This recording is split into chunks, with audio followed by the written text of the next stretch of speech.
Welcome to the Crossover Summit, welcome to the wonderful chapel. I really love having the summit in here, this wonderful kind of old-fashioned space to talk about new technology and how that's affecting media.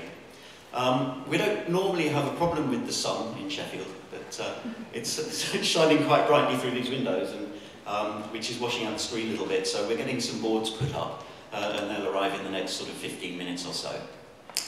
About 4 or 5 years ago, the interactive work here was shown on 3 computer terminals in the corridor of the site gallery. Now, you probably would have noticed that we're actually across 3 spaces, so the whole of the site gallery is where the VR stuff is. And there's the interactive exhibition in the Millennium Gallery, and we've also got an installation by the artist Heather Phillipson in Castle House, which is this wonderful 70s department store in the city centre, which I urge you to go to. It's fantastic. And as a kind of reflection of that, the summit is in 2 parts. So the afternoon will be the VR afternoon, and all about virtual reality, and that will be moderated by Noni Della Pena. This morning is about interactive and digital work, and that's going to be moderated by Catherine Allen from DocFest. So I'd like to introduce Catherine.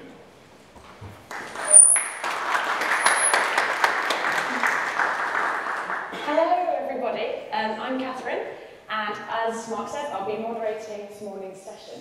We have got some really exciting speakers and activities lined up for you. It does get quite hands-on. And we've handpicked some really inspirational individuals who I think perfectly represent what happens when creativity and technology merge. However, before I start, I'd like to just set the scene and explore the real-world state, right now, of cross-media. So my jumping off point for this presentation, and this is a bit of a cliche, but I met a lady on the plane on the way back from San Francisco, and she was very tech-savvy. She lived in the Bay Area, and when I told her that I was actually not on my way home, but I was on my way to moderate a summit about the crossover between documentary and technology, she said, I love streaming, I love Netflix. However, I don't understand it when people watch stuff on those tiny little phone screens. Which kind of made me sigh, but also was really interesting as a sort of barometer of what people think right now from a very general public perspective about what happens when documentary and technology merge. They think it's just streaming. Obviously, I love Netflix. I love sitting there, watching documentary after documentary. But that is not all there is. There is so much more that we can do with these new mediums that we have, with these new platforms. So a bit about me, just to give you some background. I'm a non-fiction app producer with the company TouchPress, and I'm also a mentor with Crossover Labs. A bit about TouchPress, well, we produce deep, immersive apps about really important subjects. So from the periodic table to T.S. Eliot's The Wasteland to even Beethoven's Ninth Symphony. Some would call our work interactive documentary in TV land.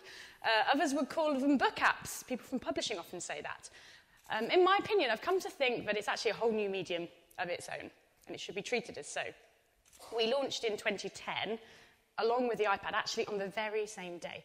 And we were really lucky because Steve Jobs chose to show our first app, The Elements, at his keynote presentation when they launched the product.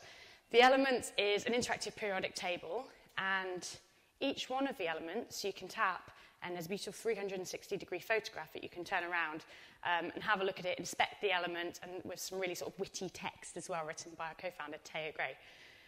And when he presented it, the way that Steve Jobs positioned the app was as something that really makes the most of this new medium of the iPad. It does something that you could not do on any other platform, which at the time was the Kindle, was actually the main competitor. And I think we've approached our craft with that positioning from day one, which is do something that you could not do on any other medium. So 28 apps later, 7 million downloads, and here we are. There's 25 of us. We're based in West London, still producing deep, immersive apps. Myself, I actually came from a TV and online video background. I set up a factual production company based in Birmingham just after I graduated called Ember Television. And I was brought into TouchPress a few years ago to lead on the marketing and the video content. And now I'm a producer. And actually, being an app producer isn't that far away from creating documentaries. It's a bit like being a PD, really. It's all about bringing things together, taking people's different skills, working with other people, bringing together everything in one place to the end product that gets delivered on the App Store instead of being broadcast. So I crossed over myself from moving image to crossover media and tech, and I hope that today will inspire you, if you haven't already, to start experimenting, or if you have been experimenting already, to keep on experimenting with new forms. So this is actually our 7th Crossover Summit, believe it or not. Crossover Summit has been going since 2009, and I think a lot has changed in the land of documentary that crosses over with tech in that period of time. So I think to put things in perspective a bit, it's good to take a step back and look at where we were 7 years ago, back in 2009. So iPlayer had actually only been around for 18 months, and although there was some streaming available online on channel4.com, 4OD hadn't actually launched yet. Whereas now, we're in a place where 6 out of 10 adults in the UK use a video streaming service, according to Ofcom. It's very, very common.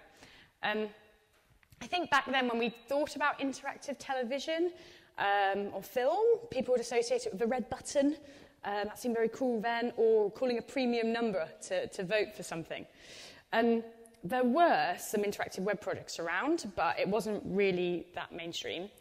And apps were very, very new. I don't actually think that the iPad even existed yet.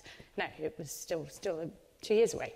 So apps were either guides or streaming apps or remote controls. They were nothing like we see now. And we'd watch television mainly on a sort of fixed, cemented device, so a TV itself, or a cinema screen, or a computer screen. And on a personal level, I just got myself a new BlackBerry, and I was very excited about all those emails that I could do while I was on the move. If only I knew now. So this is where we are right now in 2015.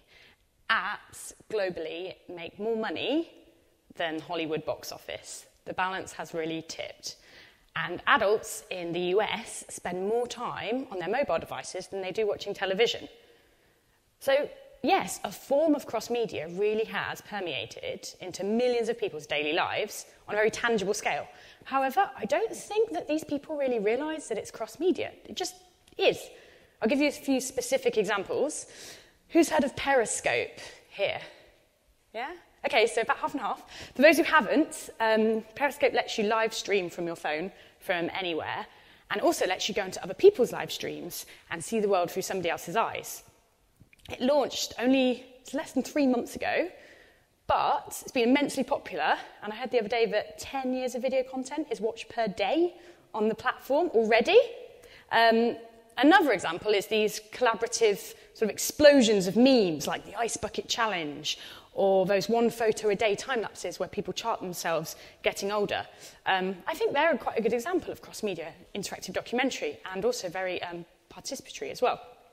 We've also seen the emergence of 360-degree video, which we'll probably talk about later in the VR session. And probably the most mainstream example of that is Taylor Swift's 360-degree music video for Blank Space. We've also, of course, there's Vine, with 6-second videos, which has got 100 million people now watching Vine videos every month, when it only launched in 2013.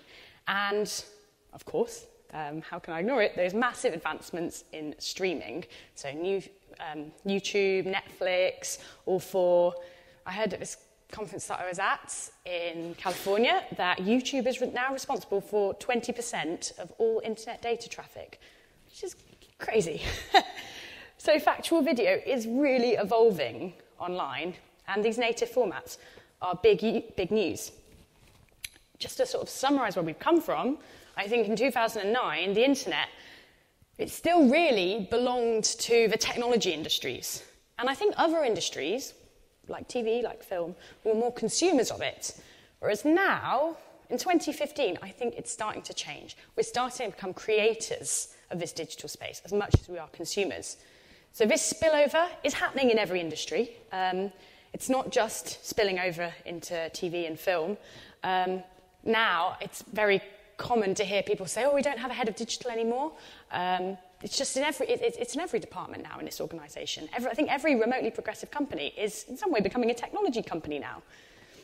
So it's spilled out, but it's still, we're not quite there yet. We need to keep doing this. We need to keep experimenting. We need to keep discovering and making things that are truly relevant and right and really use the powers of these new devices. We need to be constructors of the digital space. And you'll notice that none of those mainstream examples that I gave were from documentary industries, except for Taylor Swift. That wasn't factual, but they were all from mainly tech, actually. So we're on a good track, but there is a way to go. And I think what we're seeing is that majority of crossover, it is people just streaming television and film through devices that aren't TV and cinema screens. So they may be streaming things through their devices. That is crossover, but as I say, it's old formats on new devices. So it feels a little bit to me like when photography first started and we had pictorialism, which was where photographers would use the techniques of painting, but they would apply it to the medium of photography. So they hadn't really created their own language yet. And I think we're at this stage now where we're still evolving that language, and that's why a summit like today is so important. So the sorts of superpowers that we have available to us, I'll give you some examples. We can know the location of our audience, we can attach content to physical items, we can play about with a whole range of media forms. We're not bound anymore to the moving image. And we can create media for people who are on the move. In fact, we can even integrate with people's social networks and know who their friends are, if we really wanted to, as media producers. So I think it's up to us, people here in this room, to keep thinking, to keep experimenting, and we need to keep discovering how to really use these new superpowers. The question really is, what if we started from scratch? Let's take away all those preconceptions, and let's just think about this medium as completely new. So I'm just going to show you very quickly Disney Animated, which is what happened when we gave ourselves this brief, and then we'll be on to our first speaker.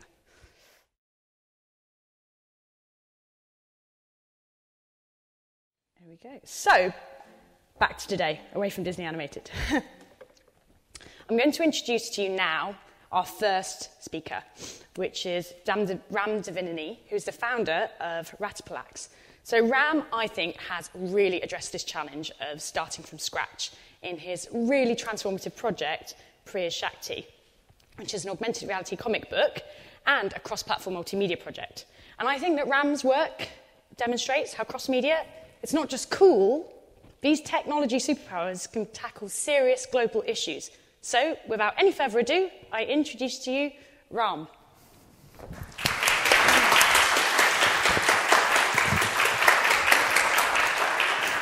Hi, everyone. That's good morning, huh? Just going to do a quick tech change. My name is Ram. I was actually literally here 1 year ago with this project pitching in the market. And 1 year later, it's launched. Well, it was launched December 2014. So literally within a span of 1 year, December 2013 to December 2014, we finished and launched and had a global release worldwide. I'm going to play the trailer.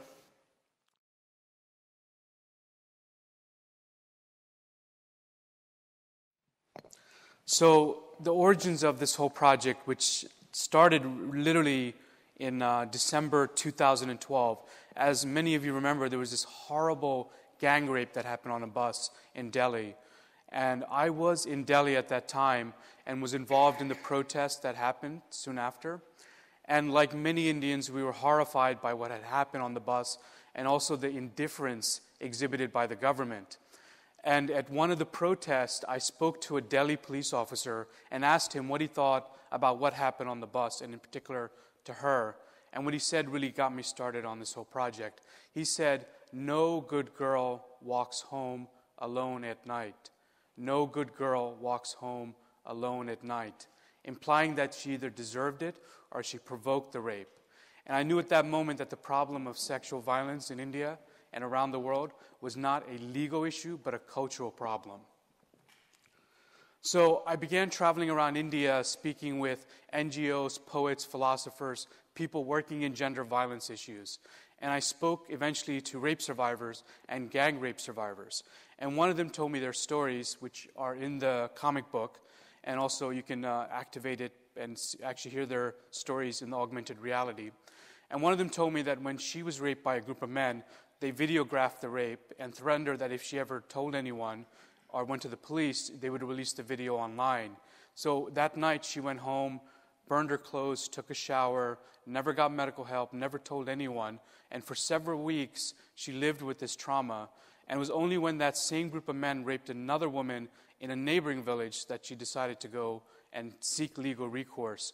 But during that 3 years long ordeal of trying to get justice, her family was ostracized, she was constantly under the threat of death, and her father committed suicide. And I realized, the shame was basically put on her. And this whole project sort of stemmed from this fact right there. We wanted to create, or at least I wanted to create, a character that dealt with gender violence who became the new Indian superhero who is a rape survivor. One of the first things that I looked at is the comic book format.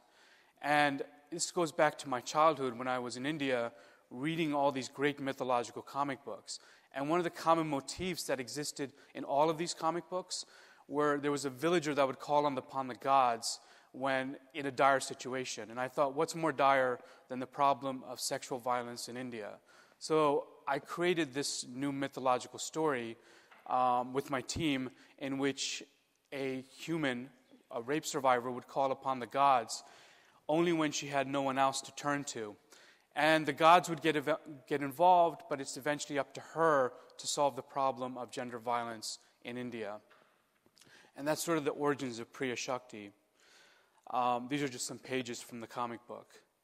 And I won't go into the whole story because you can download it for free on our website, read the whole comic yourself. And we actually have an exhibition here at Sheffield. There were some key points when we were developing this project. One, we wanted to make sure gender-based violence was sensitively addressed. Hindu mythology traditions were carefully not to be offended. The story must be well written. It had to be written by Indians, for Indians, about India. And then we wanted a whole social impact element to it. So we partnered with an NGO called Apne Aap, who's been very instrumental in helping to get this comic book into local communities in India. And throughout this whole process, within the 1 year span, I went to a lot of labs, here of course Sheffield as well, and really worked with mentors in really developing the interactivity, the story. And one of the really key labs that I went to was Crossover. And thanks to Mark and Tom and Grant and everyone else, they really honed. At this point, I had a story, had a project, but I didn't actually test it out in India. And what Crossover Lab and what the other labs really helped me do is really think about the user and really think about user interactivity and how the story can be tested within communities before you launched it.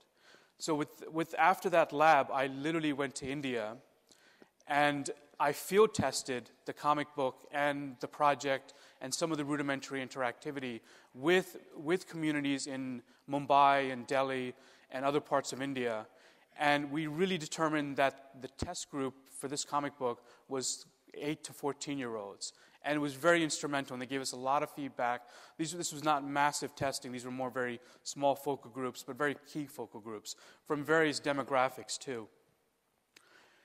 And one of the really important things that kind of came out of this field testing is we ended up developing this comic book workshop. Now, one of the things that I noticed when people browse the web or watch TV or movies, that's a very passive act.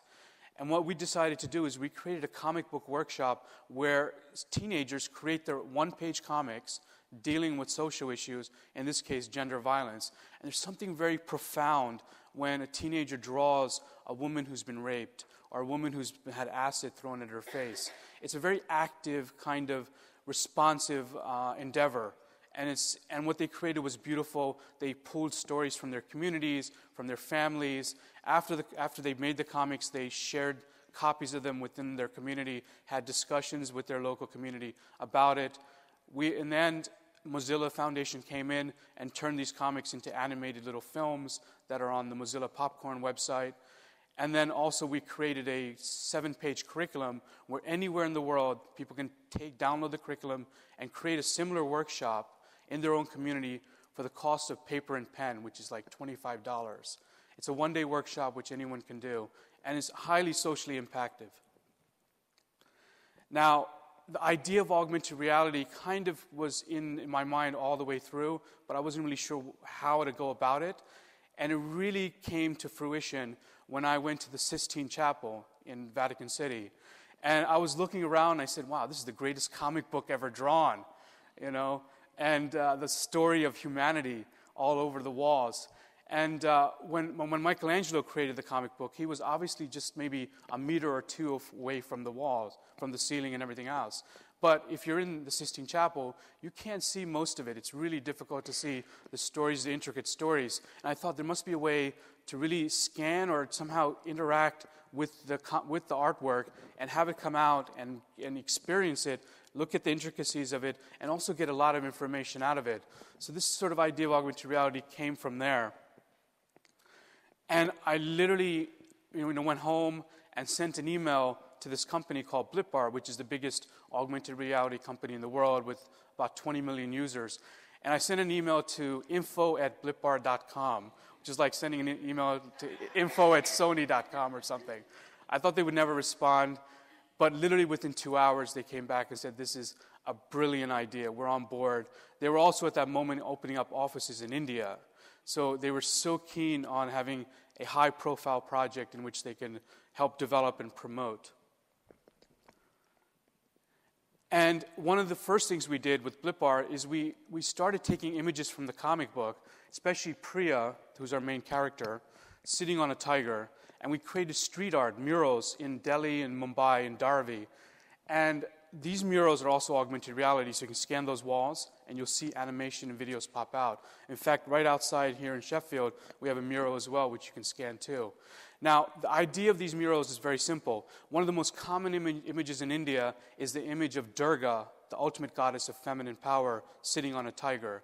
We reimagined it and put a rape survivor sitting on a tiger in these murals. And when we paint them within the community, people gather around and they start talking about it. They don't know exactly what that is, but they all say that's a very strong, empowered woman. So it creates this discussion within the community. And we just, like 6 weeks ago, we just set up the first augmented reality art exhibition in the United States. It was at City Lore Gallery in New York City. Huge response. The whole gallery was turned into an augmented reality art exhibition. You can scan any of the artwork, the walls. You can scan the sculpture of Priya on the tiger, and animation will pop out of the tiger. And now the launch. Launch happened in December 2014, just about 5-6 months ago. And immediately it was launched at the Mumbai Comic Con, which had about over 100,000 teenagers coming over 3 days. And immediately this comic book went super viral, with over 500,000 downloads worldwide, half of them just in India, the other half all over the world. And now close to 400 news stories all over the world. When we launched it, within India itself, the media covered it phenomenally, and it changed the level of debate from focusing on how to punish perpetrators to how society should empathize and support rape survivors, and how to address those patriarchal views which are at the core of this problem. Now, in February, the United Nations, UN Women recognized this project and named it a Gender Equality Champion, Priya, the first comic book character to be named by the UN.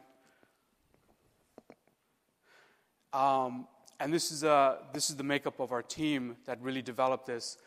Priya, of course, is the boss. And many of you know Lena Srivastava. She is our social impact producer. She was very instrumental in really developing this. But in the sense, it was a very small team in working on this project. Dan Goldman is the artist. He did the artwork for this as well. And a little story about Dan. I know my time is running out.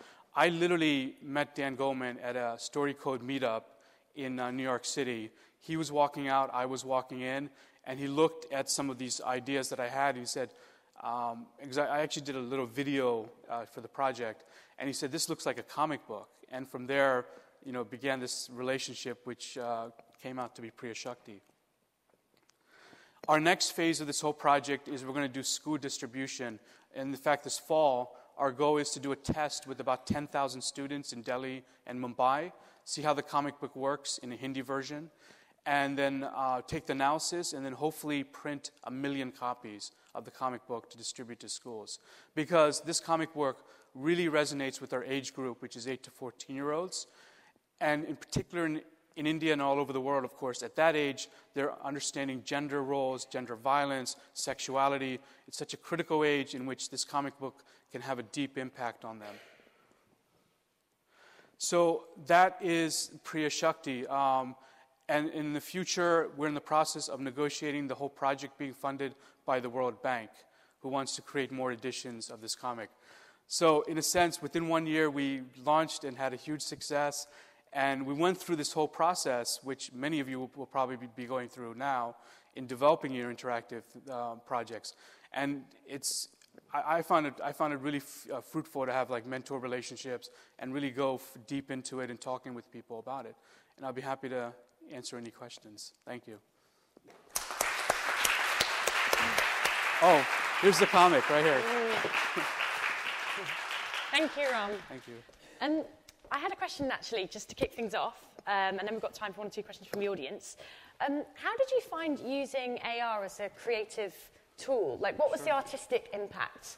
Well, I mean, I always believe technology should be used very specifically. Like, it should not be used in a generic kind of sense.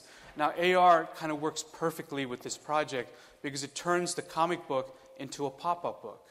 I mean, it's just so beautifully constructed, and it works exactly for that medium. I mean, AR in the historical sense, which is only a few years, has mostly been used for marketing and advertising, like scanning Coke bottles or magazine ads and things like that. We took something that's used for marketing and used it as a storytelling device. So you can scan any page in the comic book, and you'll get different experiences, informations, and story elements to it. And of course, all the videos and interviews I did with the rape survivors. Such fantastic use of a tool that people see as commercial. There's so much more potential to it. Yes. Any questions from the audience? Over here. Oh, we should just wait till the microphone. Thanks. Hi. Brilliant work. How many people in India have the access to cell phones or something that can actually make use of the AR? Well, in India, it's a 90% penetration rate of cell phones and close to 60% of smart devices. But AR is so radically new in India. I mean, I think AR is radically new anywhere, even here. I mean, we're the only AR exhibition here. So conceptually, it's maybe a few years ahead of where society is, and particularly in India. So even though it's available and you can use it, I don't think a lot of people do use it. But that's kind of the beauty of this project. You can just read the comic book online or just in print and never experience the AR and totally get it as well. Thank you. Any more questions? Oh, okay, thanks. Right, thank you. Yeah, thank you, Ram.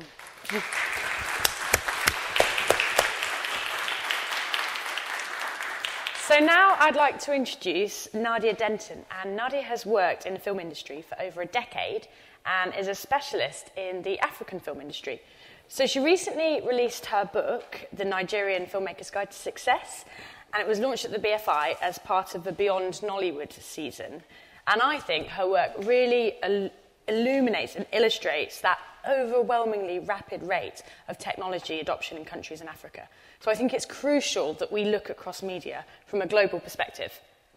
I think having engaged with Nadia's work, it's really, really enlightening. So, ladies and gentlemen, Nadia Denton. Thank you very much, Catherine.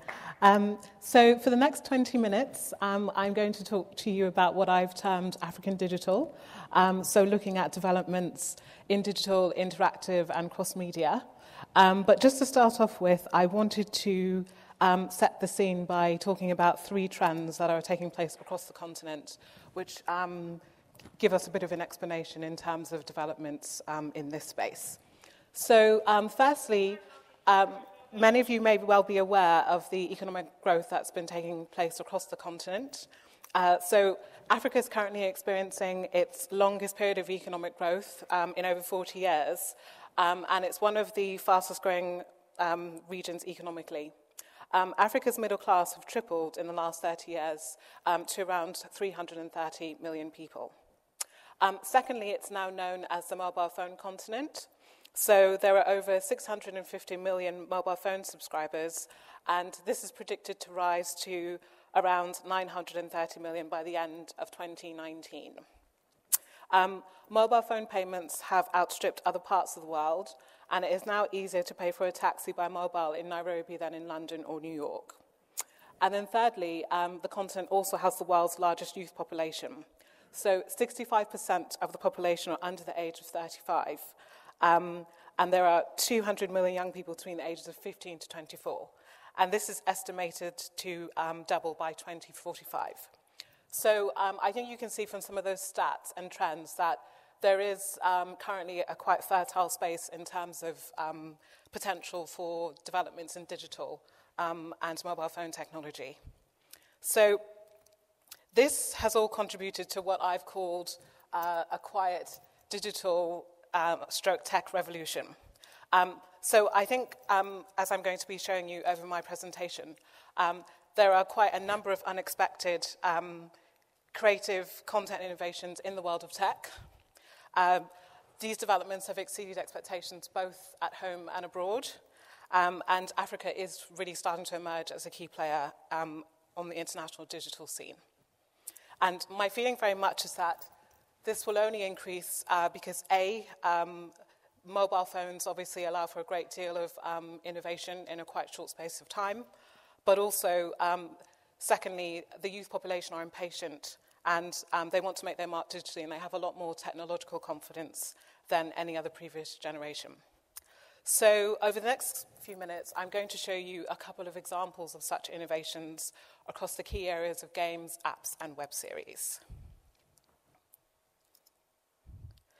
So first going to show you a clip from a game called Giddy Run. This was made by a Nigerian-based games developer called GameSoul. GameSoul have 35 games, which have been downloaded 10 million times from 91 different countries. So I'm just going to show you that clip now.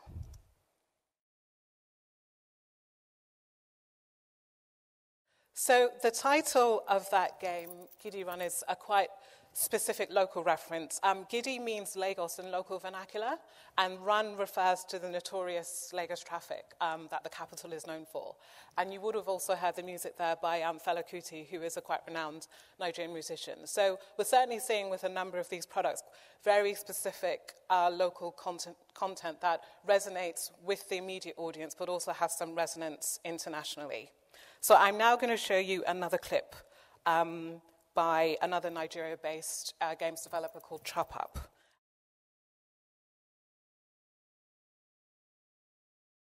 So Chop Up Games, as they say, encourage you to get your game on Afro style. And on their website, when talking about why they decided to create games, in their own words, quote, while we'd much rather be trying to solve world hunger, we also believe that mobile is fundamentally changing the way that the world operates. For Africa, it probably represents the first time we've been allowed to the party with the technology revolution as it unfolds. So we decided to make the most of it and have some fun, and fun they had. So I'm going to show you another one of their clips.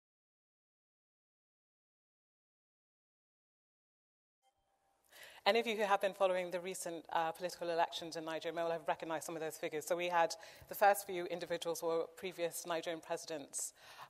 So we can see with some of the content that's being created, particularly in the Nigerian space, that they're using satire and comedy to sort of tackle quite serious political issues or even social topics. So now moving on to talking about apps. There are two apps that I'm going to briefly demonstrate or show. So there's the Ethiopian ethotype, which I will show you now. Okay. And then we also have Afronolly, which is a Nigeria created app, which as they say, brings Nollywood bite-sized to your pocket. So it's an app that has content about Nollywood, has feature films, it has short films, a bit of Bollywood, and it also has gossip and entertainment about West African and sort of wider Africa-based celebrities.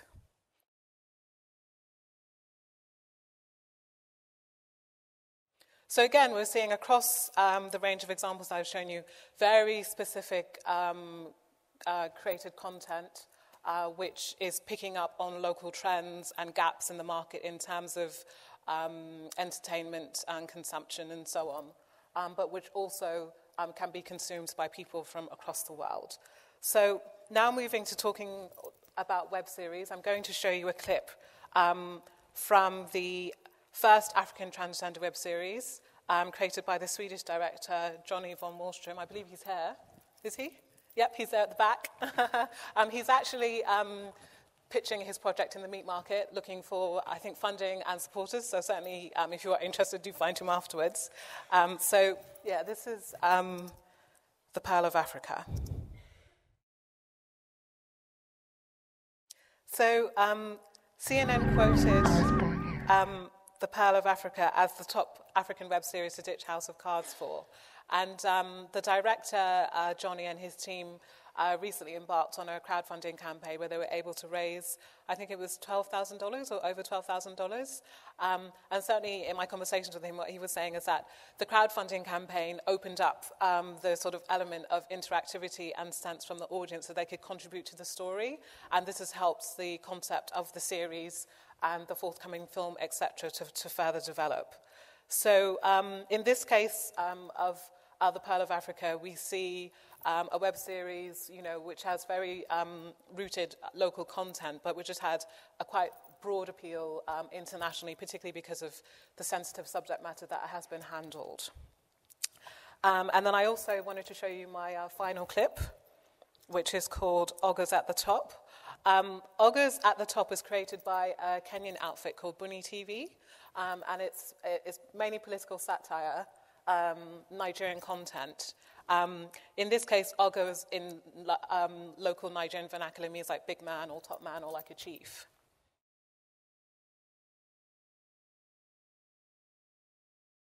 I'm not sure how many of you would have recognized that key figure there, but that was interpretation of the outgoing president, Goodluck. And this is basically like a sort of parody on the fact that he lost his position in power and was going back to his hometown of Bielsa, and perhaps how he might be sort of coming to terms with that situation.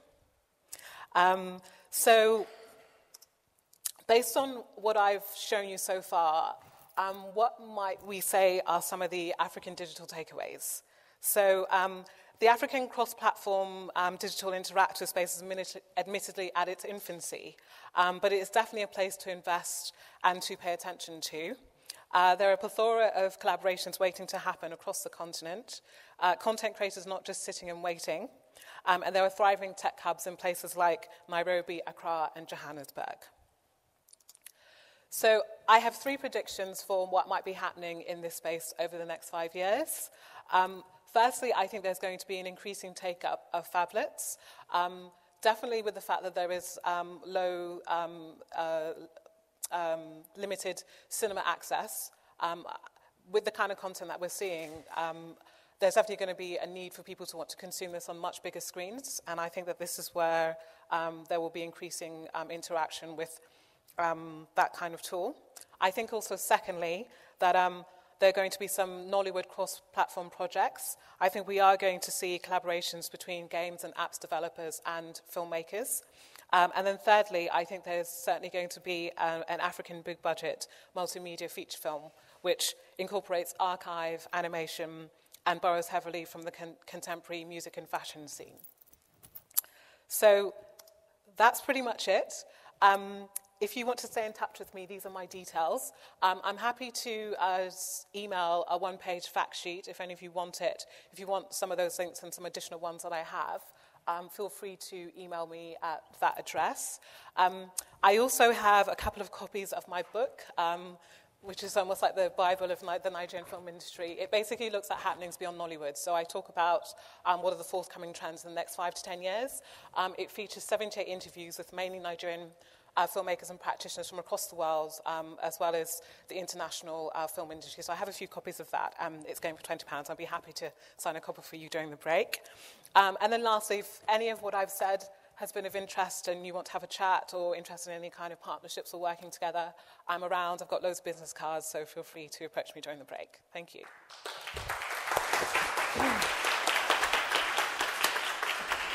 Oh, wow. Thanks, Nadia.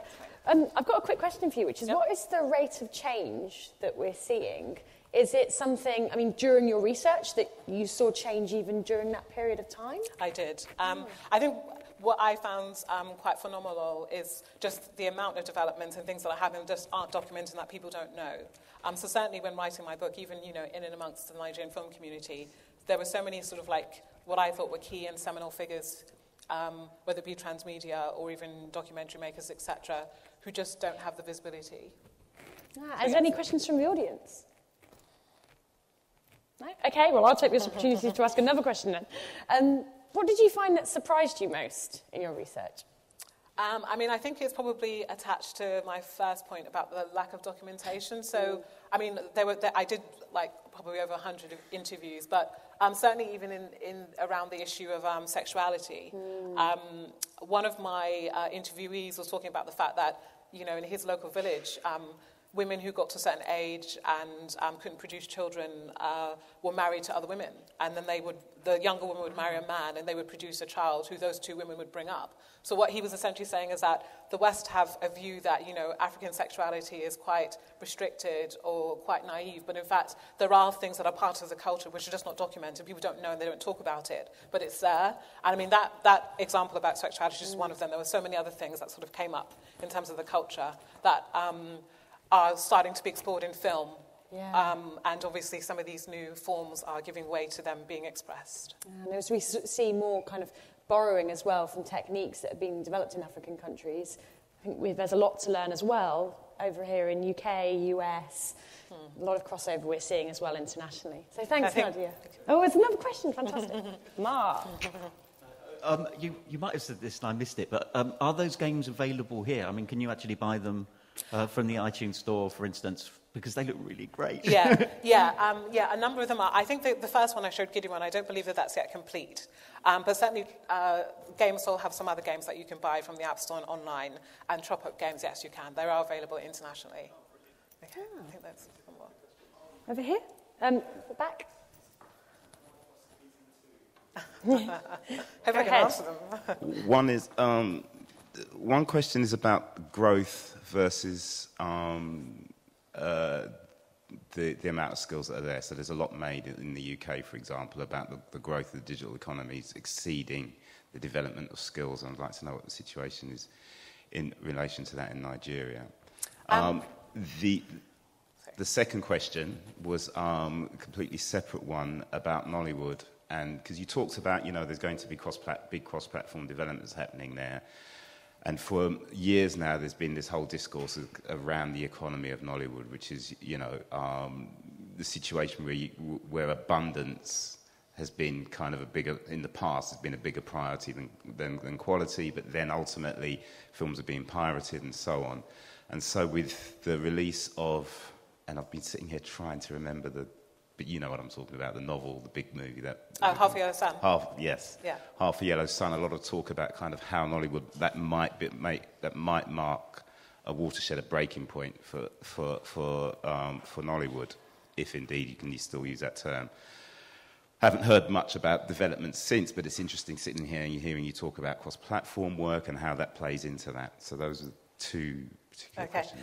So your first question was about skills development. Skills development and growth, and how, you know, is one exceeding the other, or is the I mean, certainly one of the things that I probably didn't get the chance to talk about, or I alluded to with the Ethio-type example, is that there is quite a large exchange going on between people, Africans in the diaspora and on the ground. So what I'm finding is that people are plugging the gaps either through traveling international, collaborating internationally, maybe with their contemporaries who might be in other parts of the world who can bring some of those skills gaps to bear on projects. I think also something that has fueled some of this development, in addition to the trends I mentioned and what I noted in research for my book, is that I think there's a new generation of African who grew up in the West and who've returned, and they've kind of brought back certain influences and experiences which have been brought to bear on what's happening locally, and which has sort of given it maybe a different flavour in terms of how it's perceived internationally. In terms of your second question about Nollywood, I mean, one of the things that I do talk about in the book is there is a new generation of Nigerian film that really hasn't had a lot of attention, but is kind of breaking new ground. I think because a lot of this content is scattered and the content creators are in different parts of the world and they're not necessarily working together, there's not really anyone talking about it, so the focus is on Nollywood. But obviously, as you would have seen, there's a thriving music scene in terms of music videos, documentary. You do have a couple of people in digital. So there are things happening which are probably conforming more to the sort of Western model that we're used to, where, you know, you have box office returns, you can track development and so on, than necessarily just selling videos in the markets. And also, a lot of the filmmakers who are making these bigger budget films and who are using different types of models, they're sidestepping selling their videos in the market. You know, they're doing the festivals circuit. They're trying to maximize their revenues internationally before it gets to that point where it gets widely pirated. And over here.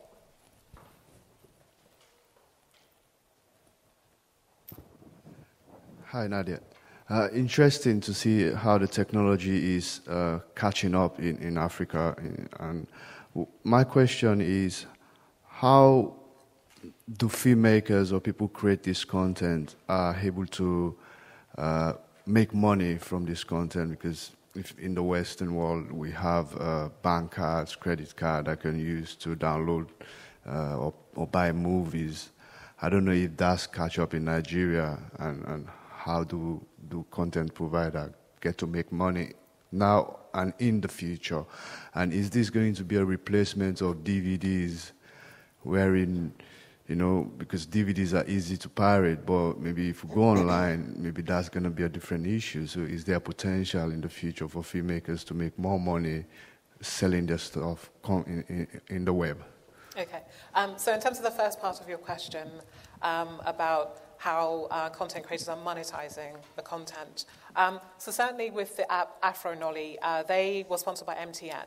And what I found with quite a bit of this content is that a number of the content creators are getting frontline sponsorship.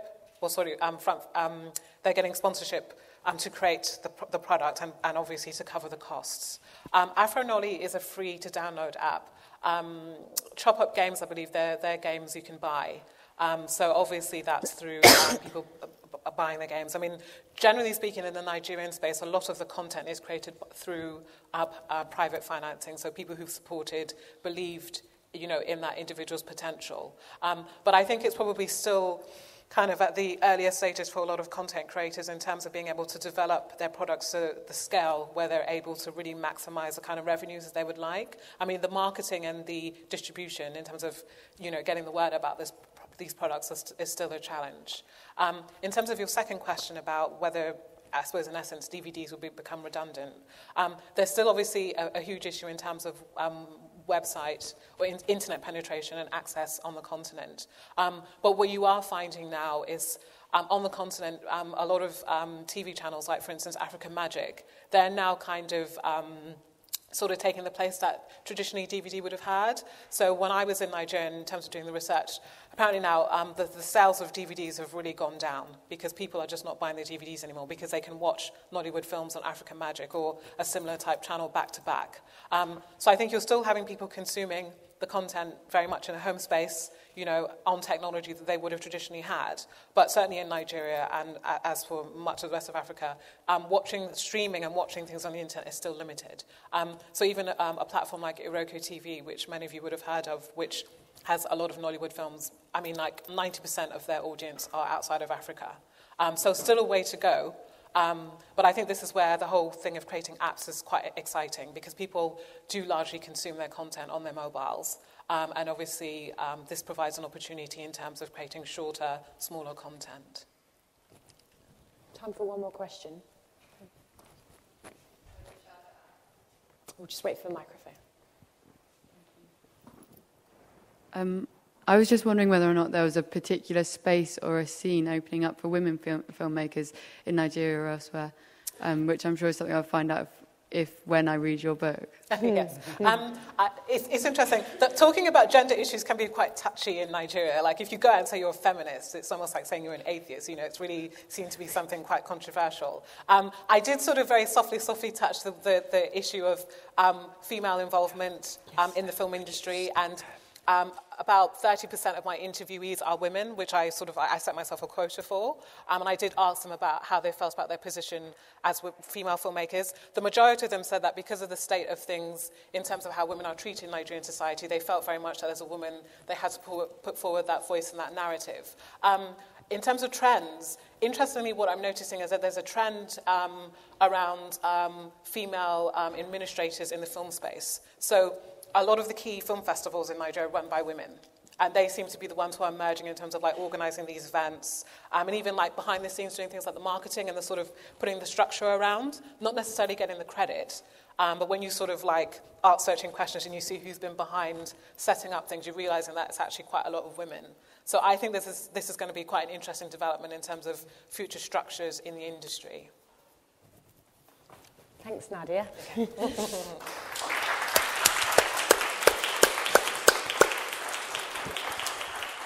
So our next speaker, Mel Woods, is going to take quite a different angle on crossover media. Coming at it slightly sideways, actually, from a perspective of serendipity. So Mel is an academic at the University of Dundee and has recently finished this project called Serena, which explores and investigates the notion of serendipity in modern life. So she's going to talk about technology and serendipity and explore perhaps what we might lose with technology and also what we can gain in terms of serendipity through technology. So, without further ado, I introduce to you Mel.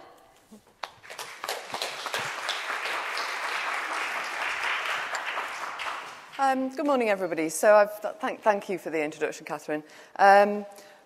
So what do I do? My research really is about participation. It's about creating digital products, social products, and it's about knowledge exchange and innovation. And I do that through critical practice, through making stuff and putting it out there in the world, creating experiences and creating dialogues around that. For about the past 5 years or so, I've been working around investigating and understanding serendipity for the design or engineer of systems. Now, that might sound like an oxymoron. We might think that we can't design serendipity into a digital system because then it wouldn't be serendipity. Well, a lot of computer scientists would disagree with that. But on the other hand, we can possibly design things or design experiences that might help us to have serendipitous experiences more often. So what is serendipity? It's a particularly fuzzy concept, but it's a huge part of our lives. It helps innovation in science. So we all know about the invention of the microwave and invention of the post-it note in science, but it also really underpins creativity. It's there in technology, and it's being adopted into business practice. And recent research, the research that we've done, shows that more than ever before, serendipity isn't just about fate or luck. We can actually have attitudes and actions and strategies that can increase it, and that's what I'm going to talk about today. So I just want everybody to stand up. This is going to be a little bit more interactive than your normal presentation. Everybody can stand up and look around you and spot somebody just very close to you that you've not met before. Turn around and just shake hands with that person and say hello to them.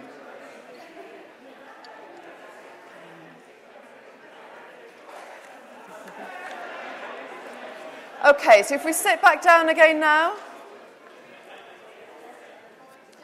You can just see in the room already, everybody's laughing and smiling, you're making connections, and that's an innately human thing to do.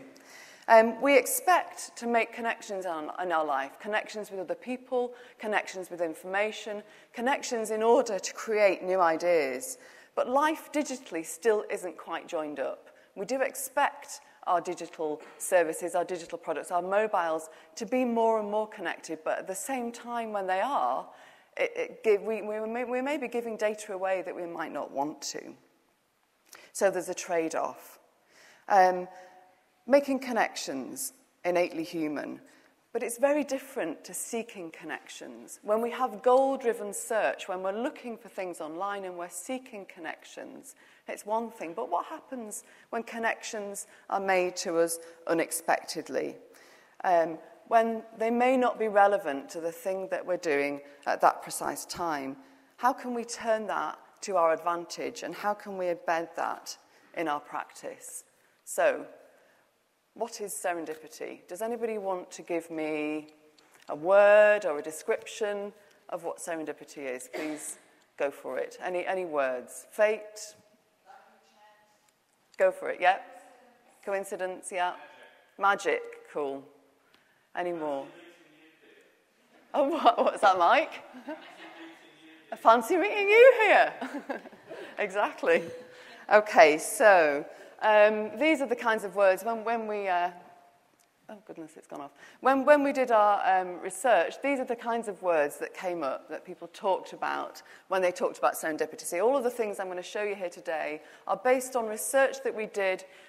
First of all, I'll tell you, first of all, with researchers in universities, people who were going about trying to find out new information, trying to be inspired, trying to research and use libraries, etc., traditional notions of research. So they said happy, beneficial, unintended, surprising, chance, luck, fate, all those kinds of words that you might expect. And some people said that they were more serendipitous than others. So this is a quote from an urban design researcher who said, "I am the queen of serendipity everywhere, serendipitous events. Whenever I visit a new city, I give myself a goal, like I want to go to this market, and I'm more interested in what will happen on the way to the market than going to the market itself."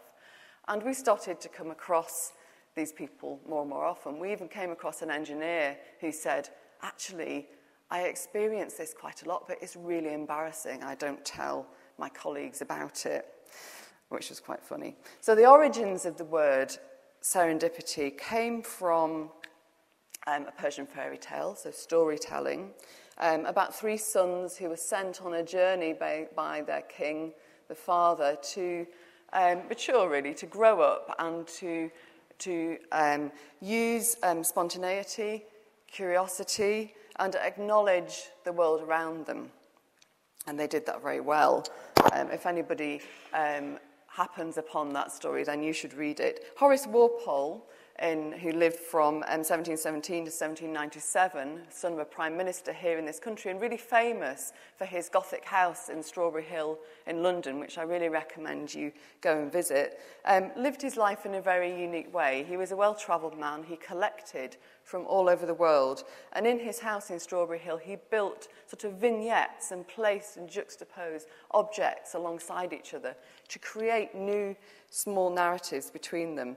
But he recognised that chance happenings could be followed to adventure, and he did that through his life. So which of you would agree? Would anybody agree that we can create serendipity, that we can engineer serendipity? Yeah? Okay, and anybody disagree that we really can't do it? Yeah. It is quite split, thank you. It's quite split. I think those of you who really caught serendipity, who are very creative, might think that actually there's absolutely no way that a computer cognitive system can engineer that. It's really impossible. And maybe it is. It is right now, certainly, but possibly in the future that might not be the case. So after we'd interviewed our first round of academics, and we realised that creatives or people that said that they were more serendipitous than others actually had strategies that they adopted into their everyday lives we collected a series of stories from these people, and they included a chef, Ben Spalding, whose story I'm going to tell you just now. Others including a jazz composer, choreographers, filmmakers, software engineers at MIT. There was a really wide range of people, 14 of them altogether, and we analysed their stories afterwards, and we came up with some strategies. But first of all, I'm going to tell you about Ben. So Ben Spalding is a really young, actually now more famous chef based in London, and at the time he was working as a chef at quite a famous restaurant and thinking about setting up his own pop-up restaurant under the arches in London. And this is the story that he gave us. I was planning to open a new restaurant and went with my daughter to the beach to look for stones I could serve butter on. The stones had to be very flat, a certain size and colour. So he was going with a real goal to get something from the environment that he was looking in. Whilst choosing the stones and staring into the ocean, this is an unexpected connection, I had an idea about a mackerel dish I was thinking of including in the new restaurant menu. He's making a connection. I knew that in Japanese cuisine, mackerel is often cured in sugar, followed by salt water, and I thought to myself, why have I never heard of someone curing fish in seawater? It's having an insight and projecting value. So I started to experiment with seawater, exploiting the value. I first wanted to check it would be safe in my home kitchen, so I boiled off all the impurities and passed it through the water filter to extract all the grit and sand. When I flavoured the hot seawater with more salt, vinegar, herbs and spices and experimented until I worked out the best temperature to cure the fish, exploiting the value. I was extremely pleased with the result. When you bit into it, it was just like tasting the sea, and the sea salt cured mackerel dish served with broccoli and warm honey made it onto the menu and was a bestseller in the restaurant. And that was the end of the value being realised. So we had many, many of these kinds of stories of people often travelling, being more open to new experiences when they were travelling, open to new ideas, to meeting people. Stories of people meeting in everyday life, finding their love on the same train as they commuted to work. And I wanted to ask anybody here, has anybody got a particular story of serendipity? It could just be something really simple or something that you might have come across on your way here. Anybody here who's the queen or king of serendipity that might want to share something? No?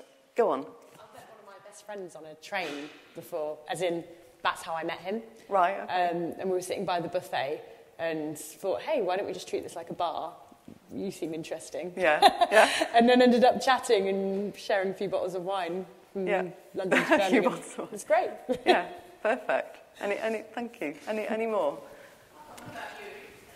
Because I was in Germany last week and I was with a mutual friend who posted up a happy birthday photo to you, and then I looked in the crossover in the Sheffield guide and you were speaking, and I was coming here, so I thought, oh, great serendipity, I was seeing no one first. Oh.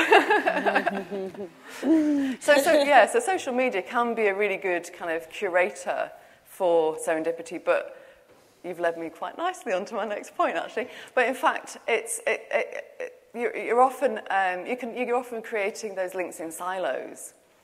So you're friends with people who might share very similar interests with you, i.e. our friendship and other things that we have in common. How do you make the big leaps? How do you make the leaps to people that you might not follow on Twitter, or you might not be friends with, or be friends of your friends on Facebook? How do you make those really big leaps in life?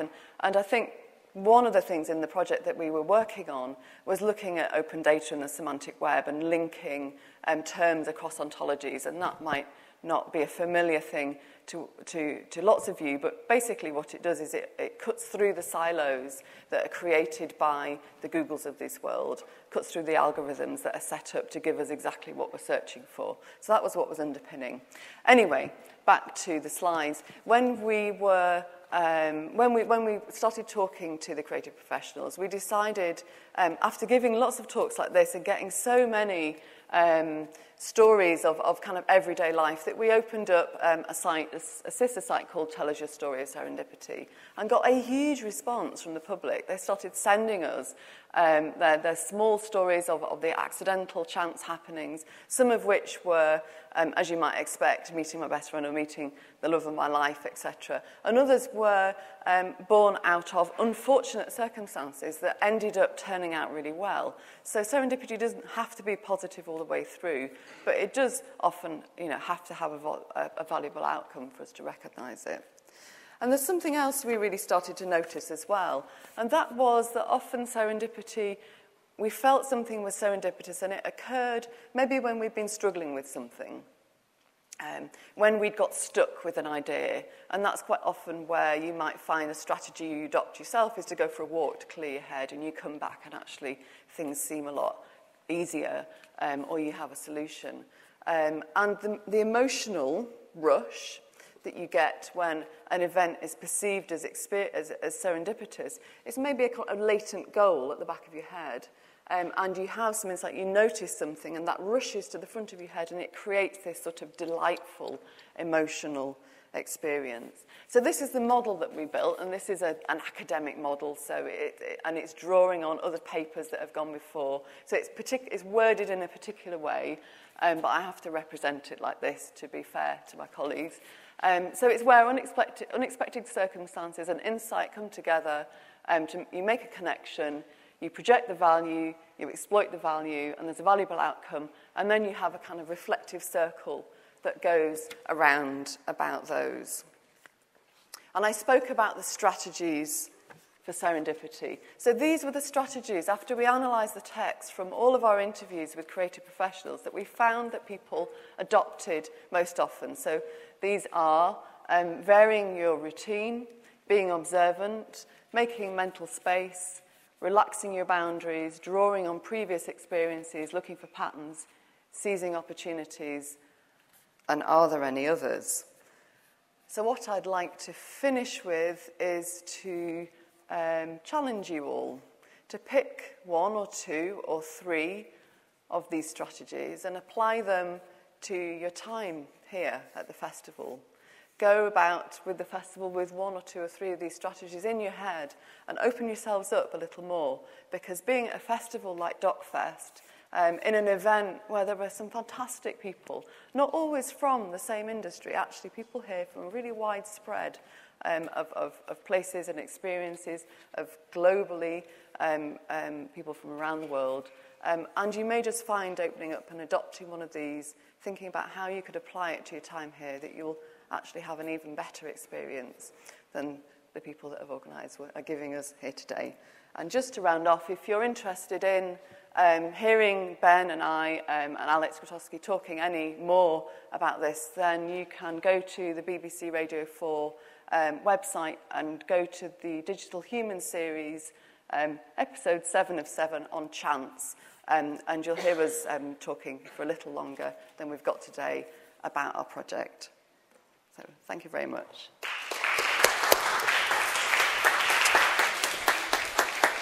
Wow, thanks, Mel. Let's go straight to questions. We'll just wait for the microphone. Thank you. First, an observation, really. When I saw Catherine speak in Nottingham earlier this year, she talked a lot about, in the apps that they produce, wow factors. Mm-hmm. And I really started thinking hard about what a wow factor is and how, as a creator, you can make those. And it struck me that it seems to be like when concepts reach out to what they aren't is when you get that wow factor. And I wondered where serendipity fitted into that.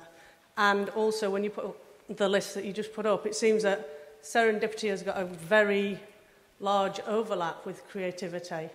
And I wondered if you'd say a little bit about that. Sure. So the wow factor, I think definitely. I think actually serendipity is sort of, my theory is that some of the best art has serendipity embodied in it as a thing. So it allows the person that's viewing it or television or film or whatever. It allows the person that's viewing it the space to create their own connections and you know, bring themselves into the piece and often connect things, connect experiences and thoughts and memories or whatever that they have in their head in new ways. And I think that creates an experience of serendipity and could be the wow factor, in fact, that those kind of synapses firing off. I'm not a psychologist or anybody that has any experience or expertise in matters of the brain, but that's my kind of CODS science theory about it. I think in terms of creativity, then that's the next thing that we're doing. Actually, you've touched on where we're going next with the research. We're looking at positioning serendipity beside the theories of creativity in academic terms, because it is very, very close. I think the difference is the chance element and the insight, the real unexpected chance encounter with a person or a piece of information, and the insight or the wisdom, sagacity to kind of deal with that. But yeah, okay. Got a question here. What is your background? Just wait for the microphone. Why are you so interested in serendipity? Okay, so I trained as a fine artist originally. So I went to art school and I did a master's in I learnt to code basically. I did sort of computing, and then I worked in the School of Television and Imaging for a while. And I think art schools teach you all of these strategies that I listed up there as a kind of imbued in the educational environment. So I sort of recognised when I started working with the computer scientists and the artificial intelligent people and the human factors, I recognised that there were lots and lots of examples of serendipity in science. You know, we all know about the big inventions, about penicillin, etc. But nobody really talks about the practices of creative professionals and how they often adopt these strategies, whether they've been trained in an environment that encourages that or not. I think they find that these work very well for them often. So I really would like to take this kind of work to the end of supporting the acknowledgement of these sorts of strategies and designing to support people that don't experience them as often and to be as creative as they possibly can. Okay. What do you think filmmaking or visual image or the new technology in digital interaction, what scope does that have in terms of education? Because sometimes you think, I'm watching a film and all of a sudden I see an image and then that inspires me. It had a connection and made me to think of a film or an idea. So what's the potential in this aspect? Mm-hmm. I think maybe not the potential, but I think often the barrier is how can you take that forward? How can you be supported to act on that and make something of it? I think that many of us experience these moments where we have an idea, but it actually takes quite a lot of confidence and skill and knowing where to look for support or whatever it might be if you've not got the skill and confidence yourself to make that some kind of reality. So I think that's where possibly there is a role for education, and I think often in the crossover labs, the way in which people are supported to have an idea, to create a new team, to create something novel, and move that through to production and put it into a place where it is kind of ready to go out into the world. I think that's the gap more than anything else, because anybody and everybody has intelligent, creative, wonderful ideas. It's actually it's the gap. It's how you can create that and exploit its value, if you want to put it in those terms. Yeah. So that's both the opportunity and the barrier at the same time. suppose that's a great thing about festivals like this, Yeah. is they're a catalyst for Yeah. serendipity. Yeah, completely. So make the most of it. We've got one more question over here. Great presentation, thank you. I've got one comment and one question. And the comment is it actually that serendipity is an illusion? And that, of course, we think things are happening through free association and by chance, but they are part of something else, and perhaps created by us. And then the other thing I wanted to ask you was, you asked us, what made things happen. But have you got a kind of, you're in a church, and you can say whatever you want in a church, but have you got one thing that you think is a sort of great way, or your special way of allowing things to happen? Okay. I'll answer the second one first. My great way of making things happen is talking to other people about what I want to make happen. I think that's my thing that I do. It's kind of not get too far down the line, that I'm not open enough. Craft it with other people, I would say. And then the first one, repeat the question again? It wasn't really a question, actually. It was okay. It was, is serendipity an illusion? Maybe. I don't think the emotion's an illusion, though.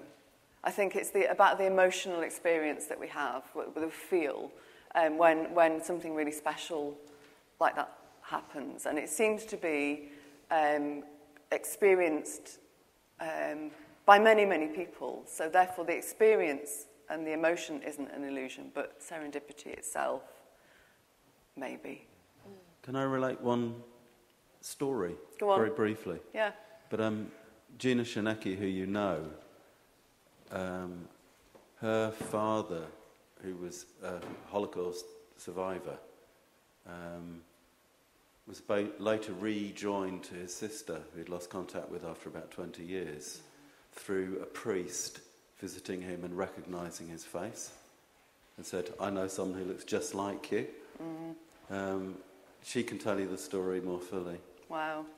But I guess the sensation of joy, again in a church, the sensation of joy you feel in that chance moment is so special, isn't it? Yeah, and you remember it, and the fact is you can remember that story.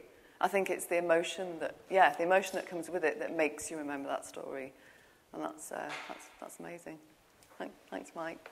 Mel, can you think of any examples of cross-media projects that really enhance or use serendipity? Or that don't? Now you've got me. Wow. Social media is clearly an example. Yeah, social media is an example. I think, business is doing quite a lot. I mean, trying to design serendipity into business practice and into the workplace, so into the environment that you work in, into the physical environment that you work in, as well as strategies that you might adopt in the workplace. So Nesta's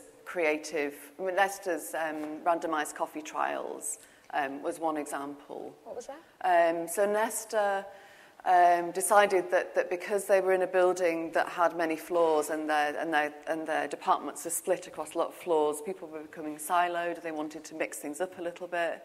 People hadn't met each other.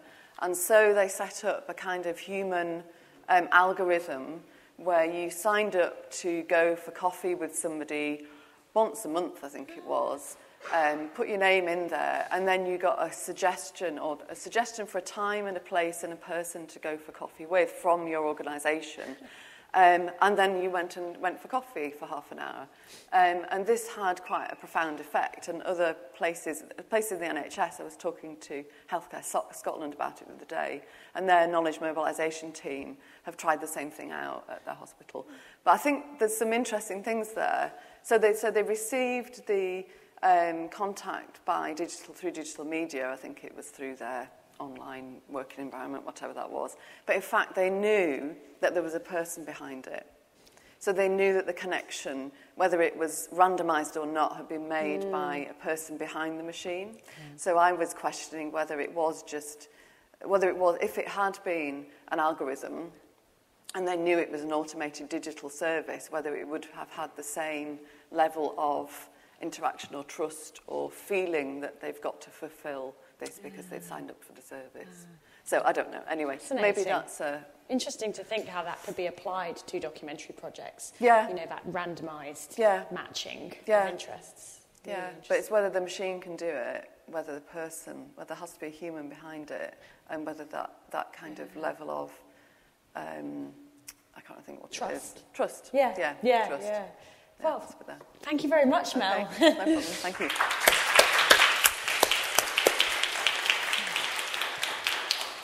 So we now have 2 treats for you. The first is Swizz and her live drawing, which she's been drawing throughout the whole of the morning and will be for the rest of the morning. And she's been representing what we've been talking about, what's been going on, themes that we've explored. So feel free to have a little look, especially at lunchtime. I mean, I don't suppose you could turn your easel round now, could you? Ah, fantastic. Great. So have a look, but we'll also be putting them on the ExoLabs website and also on Twitter, so you can check out. Nice recap, really. Done your note-taking for you in a very creative way. My second treat is Colin Ruffles, who's going to show us his Potaster project, which is a way to create poetry using Twitter. Very interesting project. He's going to do some live poetry demonstrations now, so I don't actually want to get in the way between now and the poetry any longer. Here's Colin with Potaster. Are we on? I'm well mic'd. Everyone can hear me all right. I'm actually going to start with a little backstory and a little context. I think maybe the signal sort of facet or feature of the internet age has been this incredible explosion in the availability and diversity of information. And I think this is something we're all sort of dealing with and all sort of coming to understand. And what we're sort of learning maybe slowly is that so many of our problems as documentarians or as journalists or as artists have become problems of filtering. And become problems of finding in this sea the information that we need, which exists somewhere. In this world, it all exists somewhere. In the social internet, which is the internet of the last 5 or 10 years, the explosion of information has spread to the explosion of self-expression, this democratization of what people can say and who can say it, which is basically that everybody can say it, and they say it a lot. And I think this volume has become more or less unintelligible, i.e. the quantities of information involved are beyond our ability to comprehend. For this context, I like to be thinking a lot about Twitter, not necessarily because I think Twitter is particularly interesting, although I might, but more I think it stands in as a good subset of this information, because Twitter is a small part of the internet, but it gives us numbers that we can sort of look at and from there maybe extrapolate. Twitter is really big. Every day on Twitter, there's about 500 million tweets on average. If we say 5 words a tweet, that's 2.5 billion, that's metric billion, words. Moby Dick at 200,000 words is a pretty big book, but Twitter would be daily about 12,000 plus copies of Moby Dick. I tried to fit 12,000 on this slide, but my computer froze. So you've got 400, which represents about 45 minutes of Twitter's daily volume. If we were looking at 1,200, that's really quite a bit of text. This is legible. I don't want to be reading my slides, it's bad form, but that's a lot of information. 13 and a half years of reading 24 hours a day would get you through a day's Twitter. And that's, that adds up. And I think we have this problem where in this sea, we have this discovery problem. And we have this problem of how do we make sense of it? Because clearly it is unintelligible to an individual. And we have this issue now where people have created their sort of media spheres and their silos where we're limited in what we encounter. And there's so much out there. And I mean, to be fair, a lot of it is about one direction. But there's a lot of these like glimpses of the human experience, all of these small and really beautiful moments of expression. And that's what I find most interesting. That's what I'm most interested in exploring. And I wanted to sort of look at a little quote by Ken Goldsmith. Actually, I'll read this one. Perhaps the best authors of the future will be ones who can write the best programs with which to manipulate, parse, and distribute language-based practices. If you don't know Kenny Goldsmith, he teaches at the University of Pennsylvania. He's the former poet laureate of MoMA, the Museum of Modern Art in New York. He's the founder of UbuWeb, which is maybe the most significant repository of avant-garde art and music, detritus in the world. Long-standing project that really needs to be re-engineered, actually, but another conversation. And he's also, most interestingly to this, the progenitor of something called the uncreative writing movement. And the uncreative writing movement is basically a literary practice of the last 5 years or so that's really addressing this idea of the overabundance of information. And the basic premise of the uncreative writing movement is that there are enough words. There's enough stuff out there already that as a writer, merely creating more stuff is perhaps a less interesting practice than reusing and repurposing what already exists.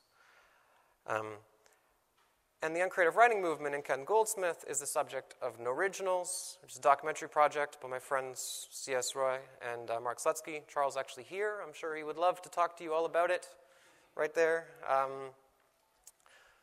And sort of in discussion with them last year, we started working on this project called Potaster. We didn't really pick the name at the time. It was kind of last minute.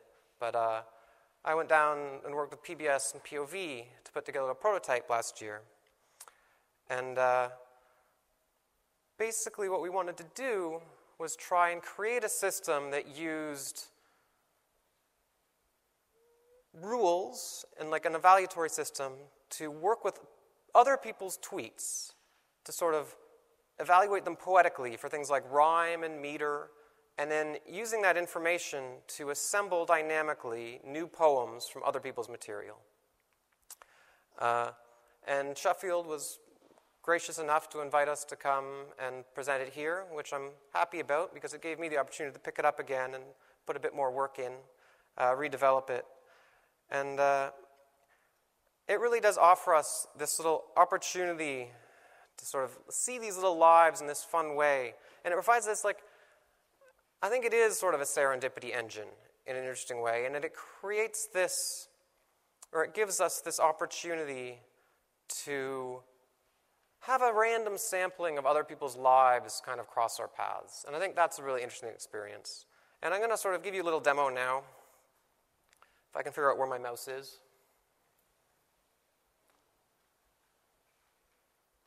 Are we running? Here we go. Okay, so this is running in real time.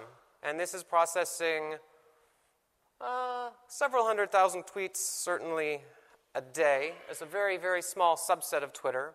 And it's taking things and it's evaluating them for rhyme and for meter, and then writing right here. It's writing on the right. It creates haiku, and on the left it creates haiku, and on the right it creates limericks. Well, it also has this other neat little feature where I can tell it to use a particular person's username. So I'm actually going to send it a little message now and tell it to use Ken Goldsmith's tweets. And we'll let it get started on that, and maybe we'll read some examples.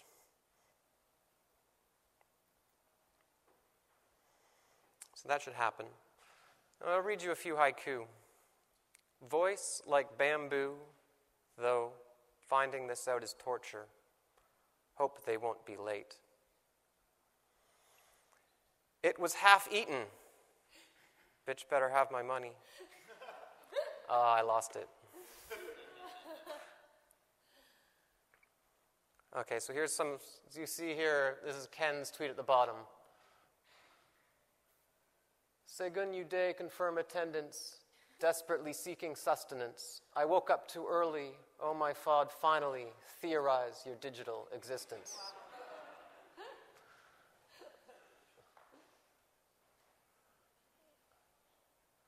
Right with it's too much volume, too much volume.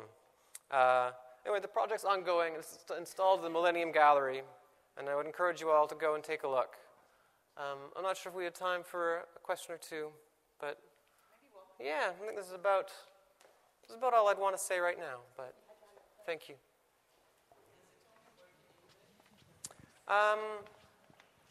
Not yes and no. It only works in English as it is installed. Syllable counting is language dependent. And rhyme as well is language dependent. So it's actually even accent dependent, in that rhyme is determined by individual pronunciation patterns, and those kind of have to be developed independently. And syllable counting as well, it totally depends on the way we combine letters into syllables. And so, for instance, the same word in English and French will have different numbers of syllables, so you would have to have an independent syllabary for each language, and that doesn't exist, although, again, it's only a theoretical limitation. Wow. Well, thanks, Colin. Yeah, thank you.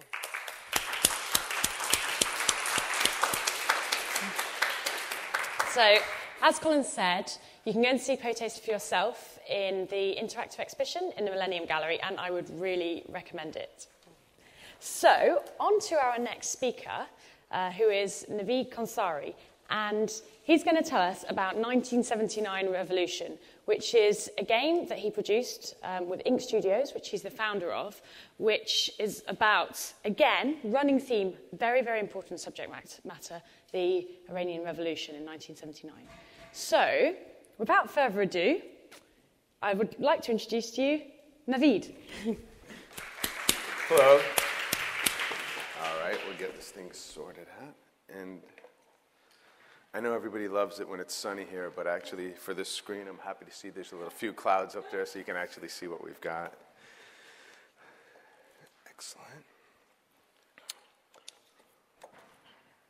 All right, I think we should be up.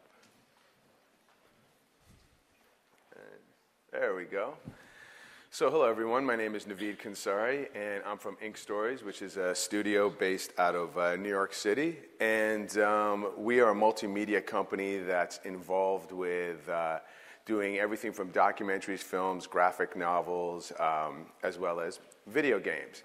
And I think what separates us from the pack is that we actually let the story dictate what the medium should be rather than the other way around. That's why we're kind of spread out in all these different types of mediums. And what obviously I'm here to talk to you about is not just my experience within video games and documentaries, but how we're actually trying to forge a new era in gaming, a new defined, I call it genre in gaming, which is verite games. And verite games basically, in its simplicity, is we're trying to take real-world events that have taken place and we're trying to make them interactive. We're trying to make them something that you can engage with. I actually, prior to going to film school, was a history student and always felt that whenever I was getting some kind of narrative that was coming to me, whether it was something that I was reading or whether it was through a film, was not something that I could fully engage with. And the experiences where I was able to fully engage with, I felt like really kind of left a footprint and left a mark on me.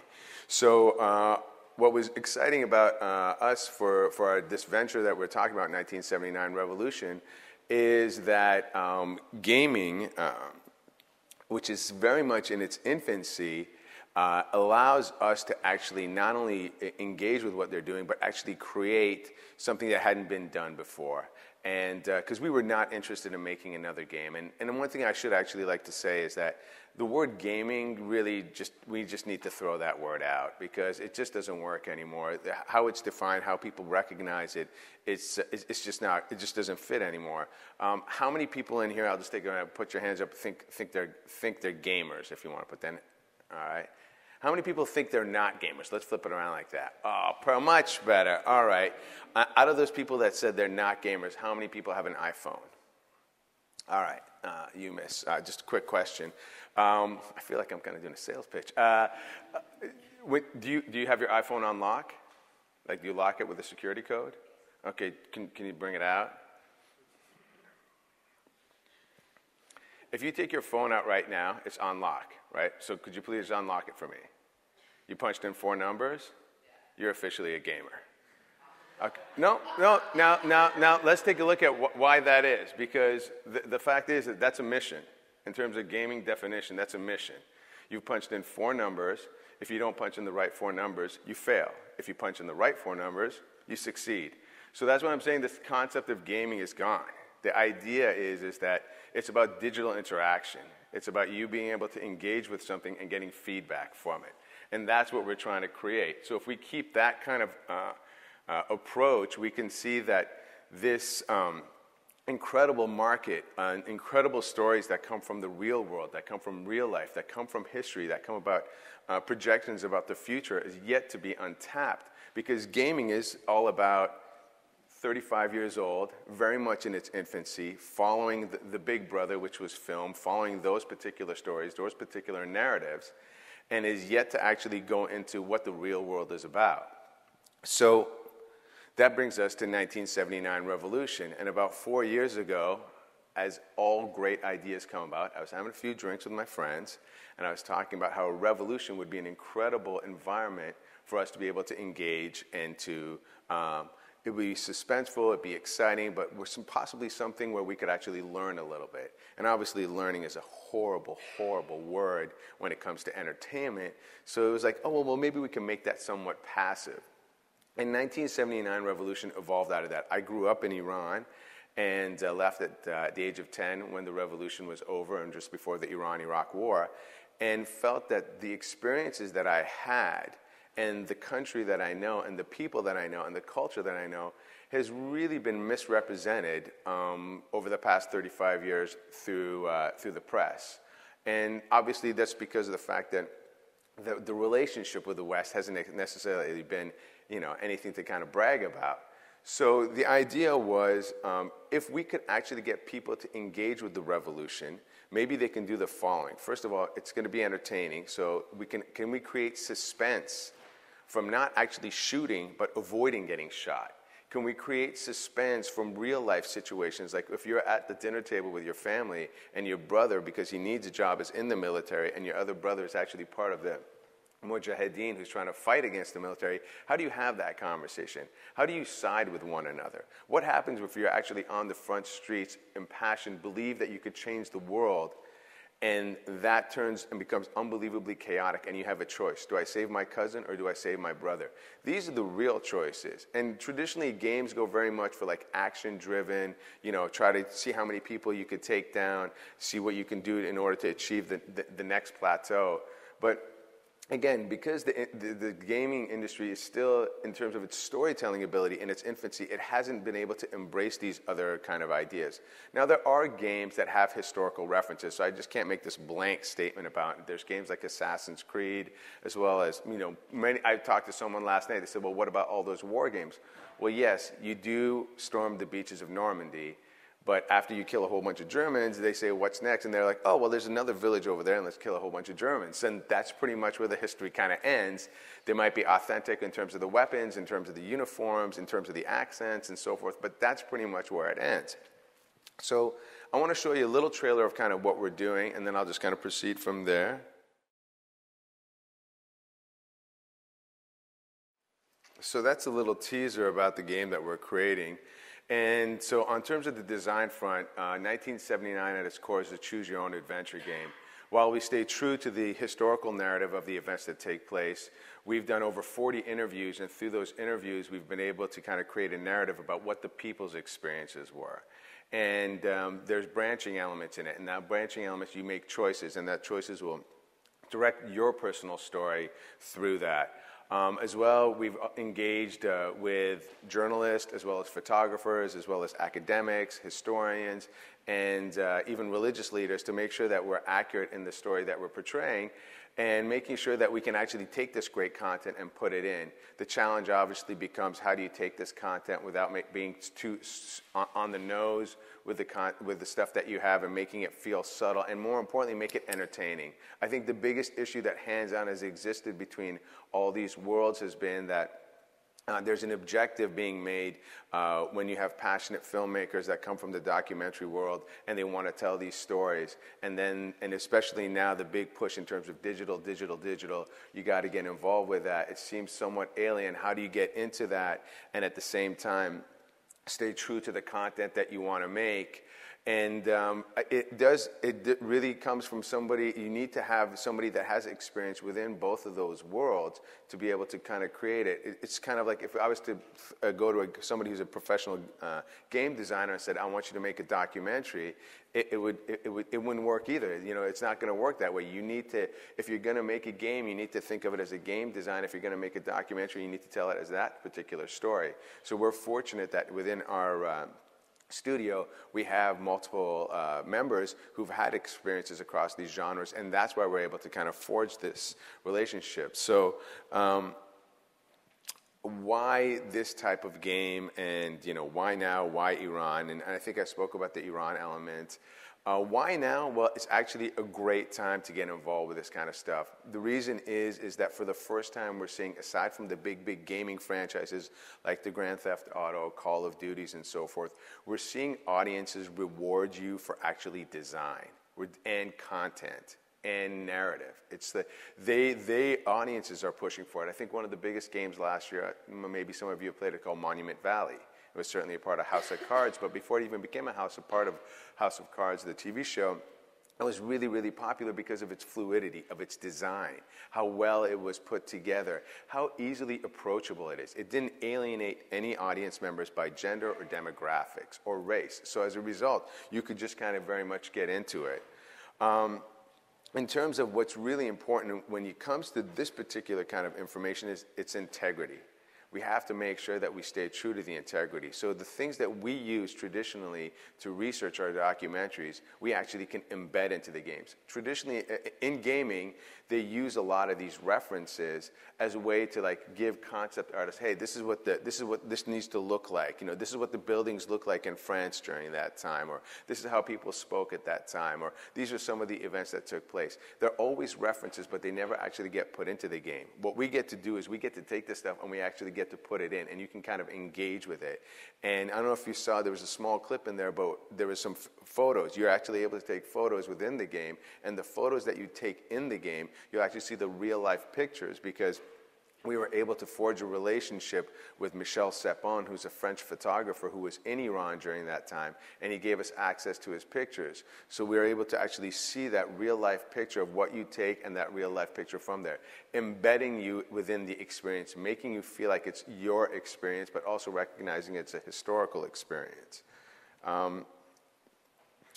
So for us, the impact of storytelling, why are we doing this? And I mean, I believe that we can really create true empathy here. We can really start dialogue on a whole new level, as well as educate and enlighten new generations, and generations that don't know anything about this world other than the fact that this is a revolution that created an Islamic state.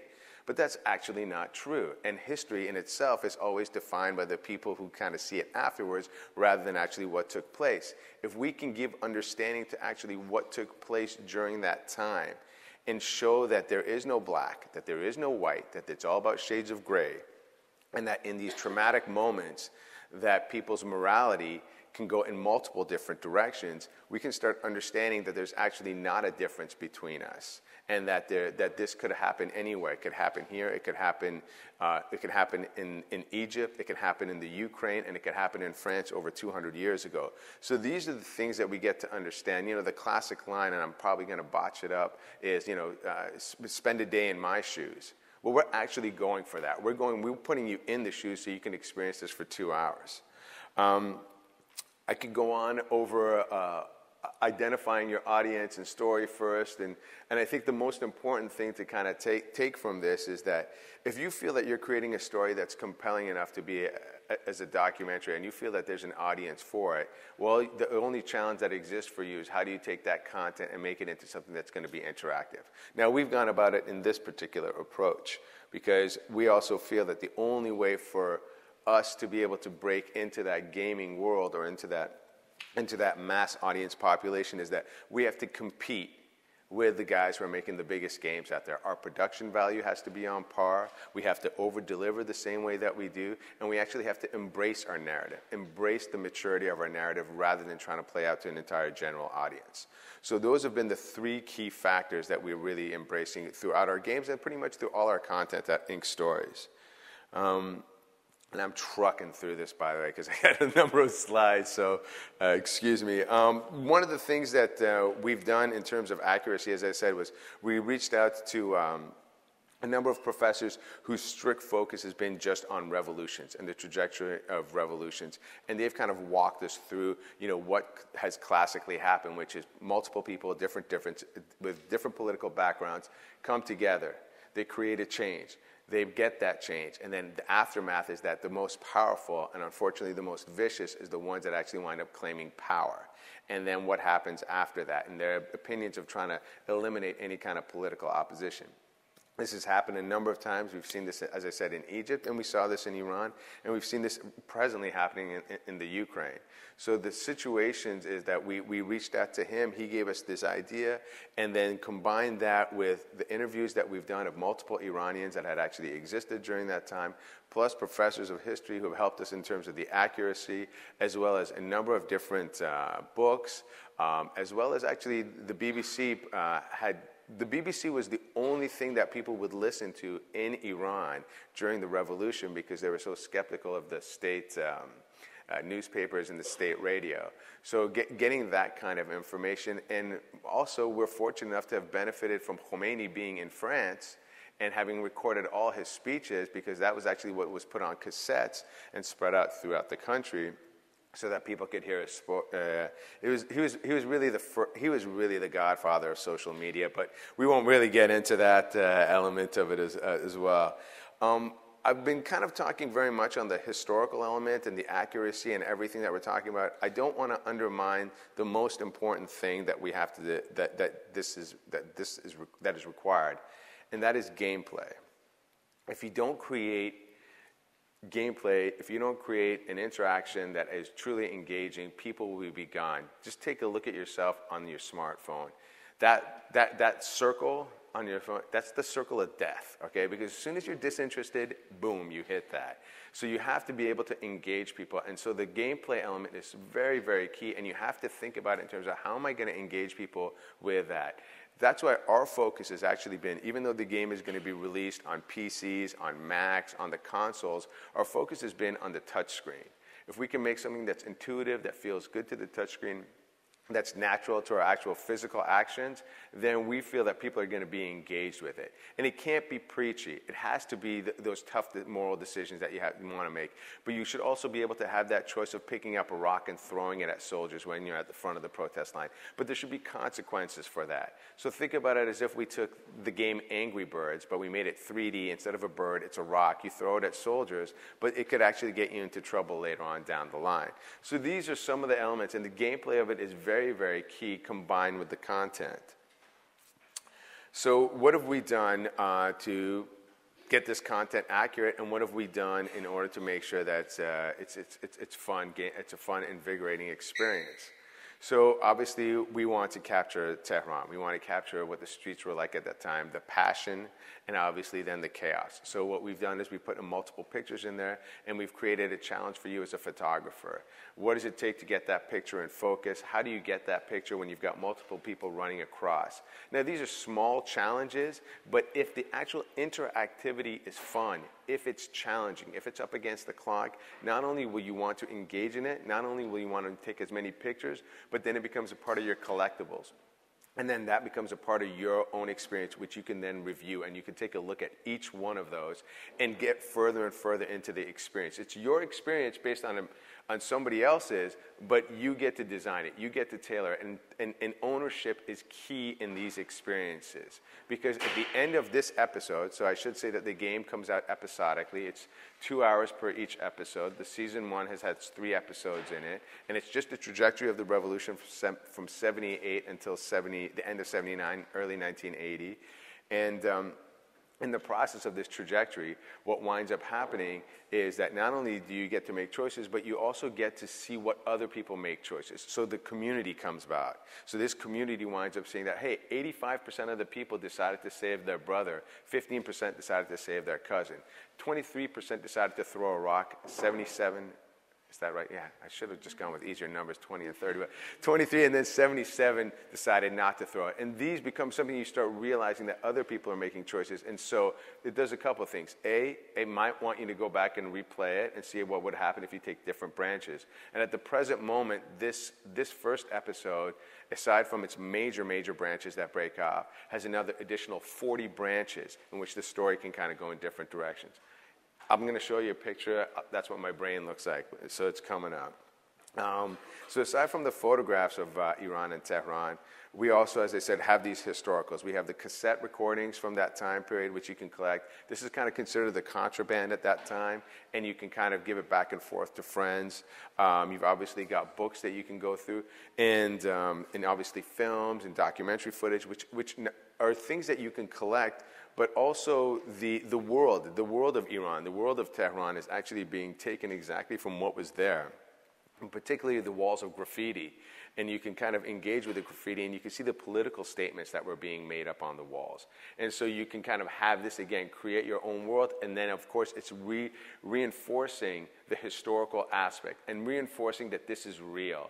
And that's something that just hasn't happened in game, and it's so powerful because it's interactive, it's engaging, you're in it, and then if you find out it's real, it just works. It helps with the drama, it helps with the excitement of it.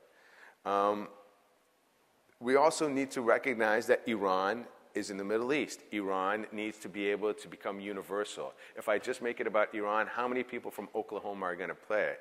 Well, probably not that much, but everybody from Oklahoma, maybe from that generation, or whatever, knows Star Wars. Or they might know the $6 Million Man. And while they might not recognize the Tudeh Party, Mujahideen, and the other factions, they recognize similar logos like this that might be in line with some of the political stickers that came out in the 70s. So it's really about also appealing to a universal audience by saying this is pop culture. The greatest export, in my opinion, the West has ever made is pop culture. That Sex Pistols sticker is ingrained in everybody's head around the world because they know that. Now, it might be a combination of the flag and that logo on top of it, but it's known. If you know that, that allows me to make that leap. That allows me to say, hey, I understand this world. I might not know this world, but I understand it because we have a few things in common. This is my brain. Okay. This is my brain on crack, I swear to God. No, this is how we make our critical decisions. So this is the essence of one part of our branching. The choices that you make go in multiple different directions. This is the scripts that need to kind of take place. So right off the bat, the first choice that you get to make is if you're offered a cup of tea by your interrogator. You can knock that cup of tea off or you could take it. Then you're offered a dossier. Based on those choices, both single and both of them accumulated, it will have a physical reaction from the interrogator. He might be kind enough and not use that cattle prod, or he might actually not only take it easy, not only hurt you once, but he'll actually see if he can kill you. And he'll threaten you, and he'll do all that kind of stuff. So this is just the initial choice in the first part. But if you cooperate in that first part, right at the end of the game, in the fourth and final interrogation, he'll say, hey, you took my cup of tea. You know, you're a good kid, which seems really off for an interrogator who's kind of all over the place, and he's testing you, and he's beating you, he's brought your brother in, and he kind of comes back and he says, I remember that. And this is the most powerful thing that you could do to a gamer or to an audience member, which is they start realizing that their choices count. And that is the most important. Choices count, and therefore I made the choices. Therefore, this is my game. This is my story. So I want to show you just a little bit of a clip of also the other thing that we talked about. I said over-delivery. I said stick true and committed to your narrative. But the challenge that exists for all of us is finances. How do you go about financing projects like this? And some would say, you know, trying to finance a project like this is kind of crazy, it's super risky, but now is the best time to take the risk. Now is actually, the money that you actually risk right now has a better chance of being successful because audiences are more open to these experiences. And so this is one of the things that we've done, and one of the pillars that we have is that in order for us to break into this market, we have to have extremely high production value. This process, known as motion capture, is only done by really the high-end $80 million, $100 million projects. So I'm going to show you just a little quick clip. I'll take about 15 seconds. I might cut it short because I don't want to go too over. We're good? All right.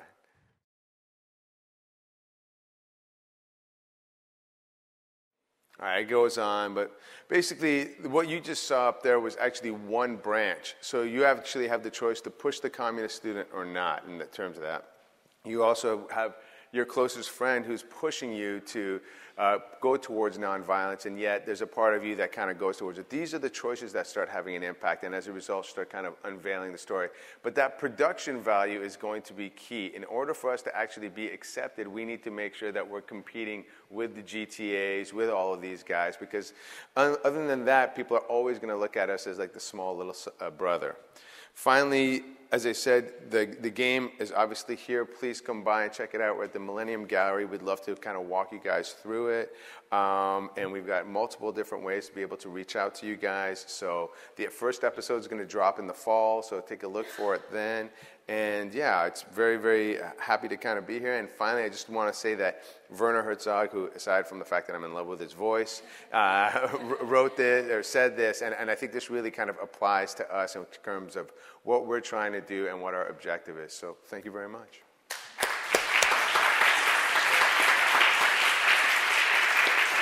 Wow. Thank you, Naveed. Wow. And I got it done in time. I have a question for you, sure. Which is about, you mentioned about how games that you felt that they only represented such a small part of human experience. Mm-hmm.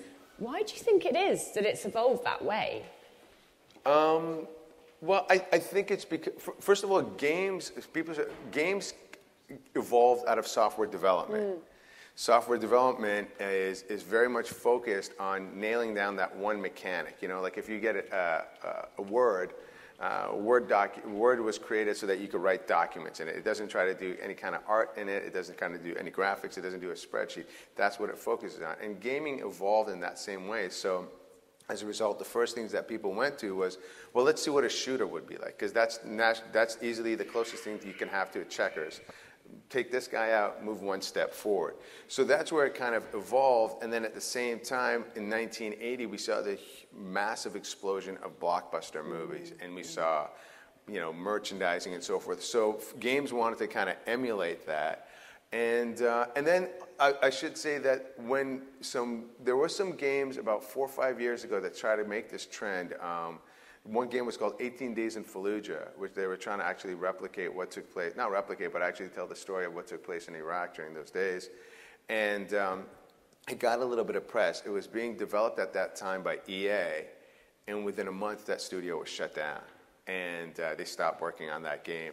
And I think that just reinforced that publishers, the people who are financing these projects, are not really comfortable with jumping into that world because it leaves them a little bit more susceptible and possibly, you know, have, especially in the U.S., you know, lots of legal issues and so forth. What will it take for publishers to become comfortable? Or do you think it will take studios like yours? Money. I think if they see somebody like myself actually do this and it's successful and it's on par in terms of the production value and what we're creating and that they can make money at it, then they're like, all right, you know what, we can afford that extra lawyer that can just kind of continually battling these issues, and because we're going to make more money out of it.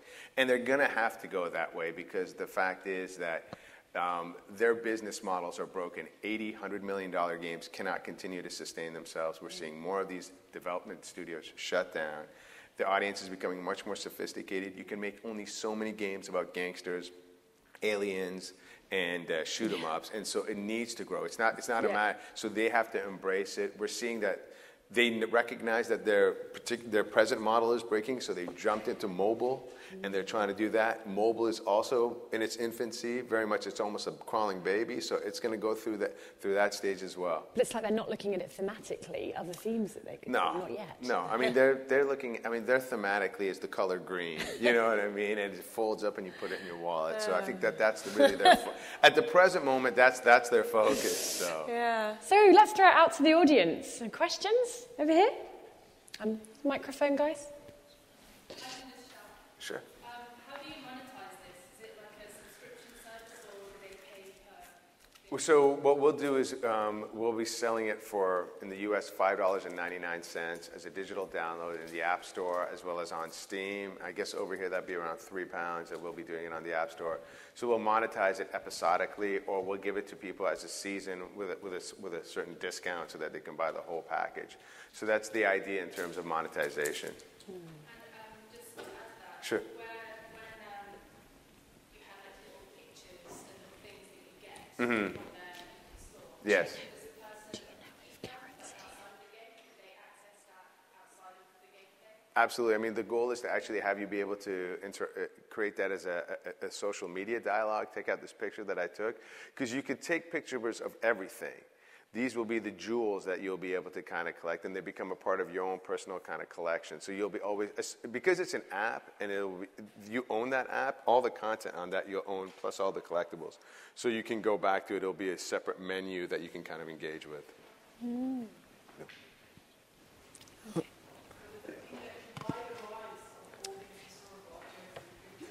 Sorry, if we could use the microphone, that would be best because we're recording it. Does that mean that you buy the rights to all these photographs or other historical objects for a worldwide audience? But absolutely. So what we did was we purchased the rights for the app, and so the app is opened up as worldwide. So the right issue is a little bit different than probably the traditional way that you're kind of referring it to. So yeah, and then some of the stuff like Khomeini's speeches and so is public domain. So we have access to that. But the pictures itself, we made a deal with the photographer. And the other way that you should look at it is that there's a lot of this material that's sitting out there, and if it's individuals, maybe outside of the broadcasters, but the individuals that have this stuff are more than willing to kind of share it. And you can also take certain news reports that you've heard, and some of them are so long, and this person only has like a minute to interact with that television, you can kind of create your own version based on that, record it, and so as a result, you can kind of bypass that aspect of it. Get the general theme of what was being said. Oh. Yes. I've got... Yep. Mm-hmm. I'm interested in this photographer who gave you the rights to his pictures to use on the game, and I can see all sorts of reasons why he would have done that. But if I buy the app and I like the pictures and I want to do a book with those pictures, do I have the right to do that? To do a book? To do something commercial? I mean, have No. you? No. No. So you can use it only for your Personal. own Yeah. educational... Absolutely. And you protect the Yeah, photographer against anything else. Absolutely, and it will be outside of the actual game. Outside of the actual game itself, it will be hard for you to pull the images off. All right, so it'd be embedded in the menu. So what you can do is like, you know how you have like your photos and you can kind of scroll through it. Think of it like that, but you wouldn't actually be able to pull it off exactly. Thank you. Yep. One quick question Yes. to close with. Should we over here? Oh, there's one. If you could keep it brief, we've only got a couple of minutes. Go ahead. Yep. Hello. You got the mic. Go ahead. Beaten to Go it. ahead. Hi.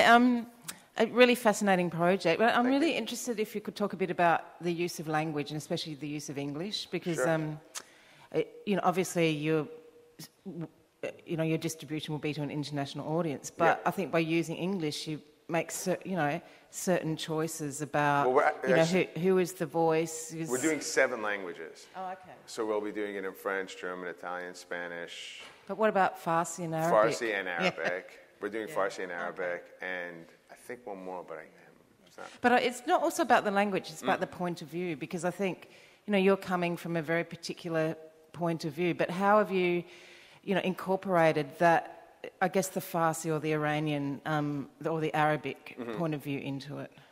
Well, because everyone that we've interviewed is Iranian, and we've made a conscious effort to actually tell that point of view, that there is no westernized, in terms of angle at all in terms of the story. The story is being told by the Iranian people, and so our focus and our objective will be, as this project goes on and we go on to do other projects, if we decide to do a story about the Ukraine, to deal with people from the Ukraine, to have the creative person who's in charge of it be, and the writers all with that kind of a background. Just we got missed out on the right-hand side. Did you get to see The Look of Silence last night? Yes, I did. Yeah.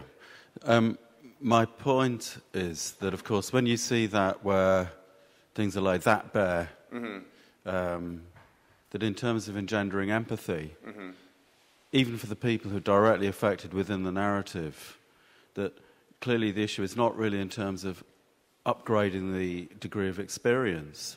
Surely it isn't about politicizing effect. So in a sense, you can gamify a narrative to give multiple perspectives on a political instance, but there isn't a great amount of evidence to suggest that actually does change anything. So no, I don't. First of all, I don't think that this is a template that should be used across, all the stories. I don't really think there's an objective also politicizing it. I think it's the goal is to tell the story of an experience that throughout time has been quite easily simplified to black and white, and to kind of open your eyes to see that this experience actually has multiple different layers, which would be no different than this situation. And maybe the approach, rather than engaging audiences by throwing them into that experience, is to have something that's a little bit more passive, have something that's a little bit more kind of poetic about the experience that took place for them and those players that took place, rather than it being me making moral choices. Maybe actually the game approach is about the discovery of actually what took place within these things, the discovery of these particular characters, and let them speak for themselves, whether it's the young man who's going around. But of course, the look of silence does place the viewer in that situation. Okay. Yeah, where you make your own decision in terms of the ethics, the morality, the denial, which all of those characters. I mean, if the question is that a stronger approach towards it, that the gamification, I would say in that particular case it might be, but I would also say that I would argue that it just depends, because that story, which is so strong and so great, how many audience members does it reach, and has it the ability to also transcend just being that? I don't think it's about numbers. I think it's about depth of effect. I think we're going to have to end it here. Sure, we can certainly we can talk about it. If you want to see 1979 Revolution for yourself, it's on in the Millennium Gallery in an interactive exhibition, so I would really recommend it. And I do know as well that the Ink Stories team will be around, so you can go and talk to them then, I shall. Absolutely. Yeah, Great stuff. Thank you very much. Thank you.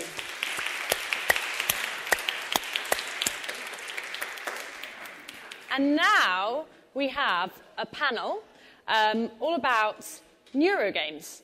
And I have to say that when I discussed with Mark the programme for this event, and he suggested, yes, a Neurogames panel, I felt a bit like this was something coming out the future and being plonked into today in 2015.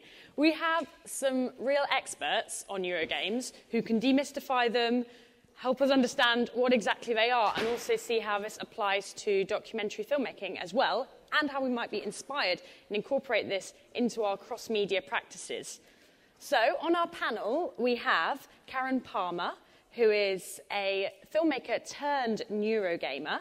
Her piece, Sync Self, is on in the interactive exhibition in the Millennium Gallery. We also have Arinma Ochu, who's a Wellcome Fellow and a neuroscientist and a cross-platform storyteller. And we have Brendan Walker, who is a thrill engineer. So I introduce to you our panel.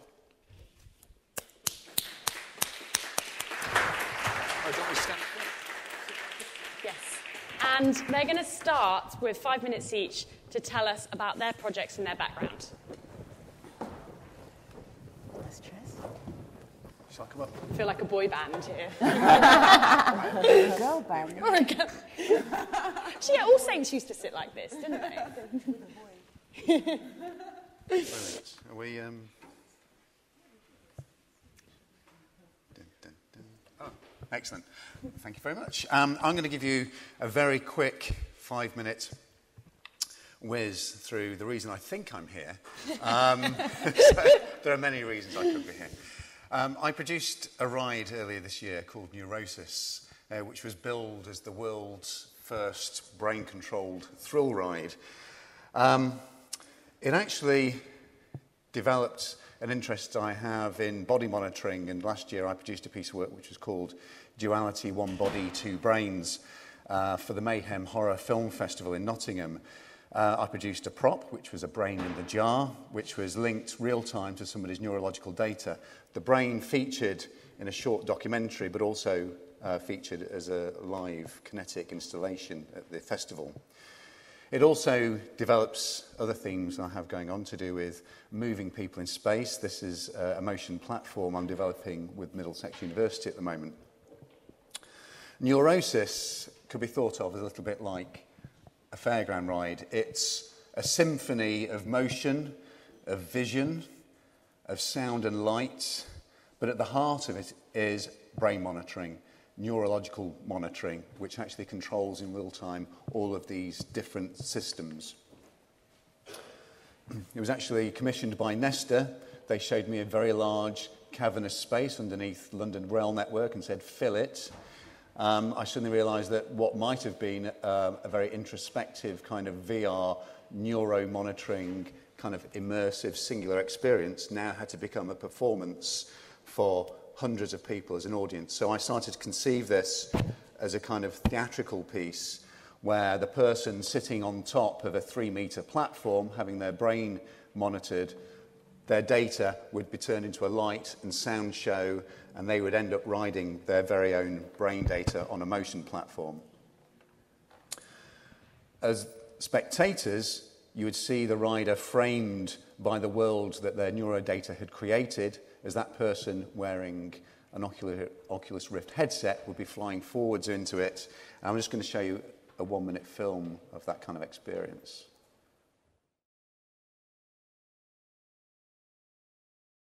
For every rider, the experience was different, the music was different, the light show was different, the motion was different, the spectacle for the audience was different. The piece that I'm actually showing at Sheffield DocFest, which you can go and see for yourself in Sight Gallery right now, is called Oscillate. And it's a more modest exploration of very similar themes. And even though it doesn't use neurological monitoring, it still plays with very sort of neurological ideas to do with the vestibular system and trying to fool people into believing that they're in a space that they're not. And that piece, and I encourage you all to go and have a go on it, also plays on a very old Victorian psychological trick of the haunted swing. I'm not going to say any more about that, but please do go and experience it. Thank you.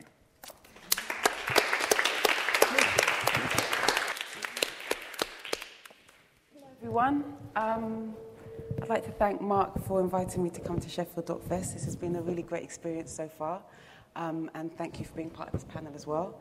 My name is Karen Palmer. I call myself now a digital artist.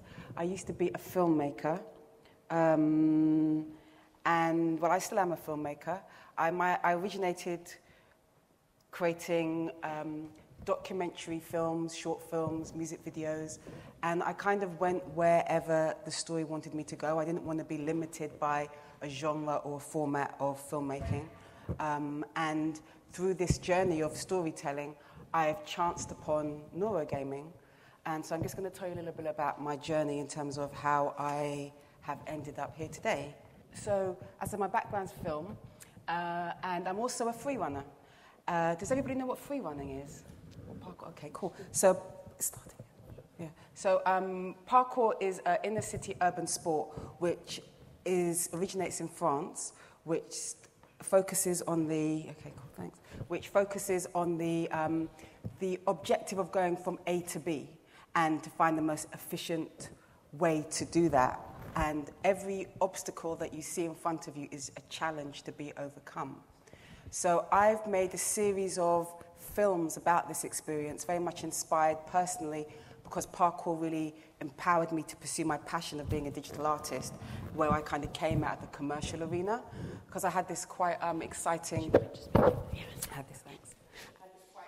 dynamic career working in the commercial industry, but I didn't feel that that was the kind of stories that I really wanted to tell. So parkour really inspired me to kind of move through fear and pursue my passions and pursue my dreams in terms of, you know, what's the worst things that can happen. We kind of tend to be, the only thing to fear is fear itself. So parkour inspired me to make those leaps, and then I was inspired to kind of give people opportunity to experience that themselves, but through the media of film and art. So I created a series of projects and some commissions, one for the Royal Borough of Kensington and Chelsea, one as part of the Cultural Lead Up to the Olympics. And these were much more physical experiences where you'd watch a film and you'd download an app. I started working with technologists and looking at the gyrometer and the speedometer on your mobile device, your smartphone. And then as the free runner was moving, it started to create like a great game console that you had to be like moving really, really fast with your thumbs, and then the free runner would move really, really quickly. And I felt that this wasn't really significant enough an experience to represent the psychological process that we go through. And at this time, the V&A said to me that they would like to show my next project as well. And I was very much drawn towards wearable tech and the psychology of well-being and transformation and movement. And my work is documentary-based, but through that I kind of find a story which is more universal. So that's where I kind of have chanced upon neuroscience, neurogaming, and gaming as well, which is quite interesting because I have just returned from showing my work in a couple of really, really cool, prestigious places, like DIGRA is the #1 academic gaming conference in the world. And I went there to show my work, and there's lots of gaming academics there, and they said that, wow, they've been working in gaming, these are like professors for like 20 years, but where I'm going with gaming is like the new frontier, and they think that's, they even asked if anyone was documenting it, because they say this is kind of the future of gaming. So last year I kind of said, oh, I do interactivity, but this year kind of with gaming as an influence in terms of storytelling. So with my project Sync Self, which is what I'm here talking about a little bit, is being shown at the Millennium Gallery at the moment, which is amazing to have it there. That really represents a psychological process of parkour, but it's kind of beyond the parkour. So with it, you put an EEG headset is put on your head, and you watch a film, and the free runner has a series of challenges to overcome. And if you yourself are not focused, the free runner will not be able to overcome the challenge in the film. So technically that means that the EEG sensor monitors the algorithms, it turns that into numerical values, and it communicates it to the film. The film has several different narrative options, and if your focus is above a certain threshold, the free runner will overcome the obstacle in the film. And if your focus is below a certain threshold, they will fall and die. Well, maybe not, I won't get public liability. But it's not good. But it's kind of like a real-time indicator, feedback to you in terms of where you are and where you're doing in terms of your focus. And picking up on what Brendan said is that no two people interacted with it in the same way. It's really very much a mirror for you. For me, it's a project where you can kind of switch on through media and entertainment as opposed to switching off. And you can empower yourself through media and through film.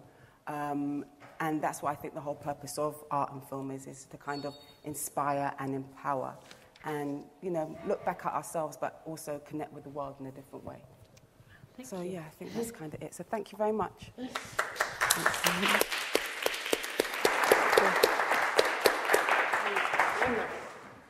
Could you operate my videos if I just... Okay, cool. Hi, my name's Rima. I find it easier to kind of walk about. as I talk and trying to connect a few things together. So one of the things I wanted to do before I start is to just recognise that we're in this beautiful chapel together, and we're really hungry, and it's nearly lunchtime. And I'm on. So I just wanted to kind of reconnect us with a kind of Danish traditional thing where if we're going to have a drink, we have a glass and we all look at everyone and we do a little cheers. So I just want to try that now to sort of reconnect us all together, and we can get through to lunch together. Okay, so imagine you've got a glass, whatever you drink, whether it's water or wine or beer or whatever it is, spirits, hold it up and try and look at as many people as you possibly can in the room, make eye contact.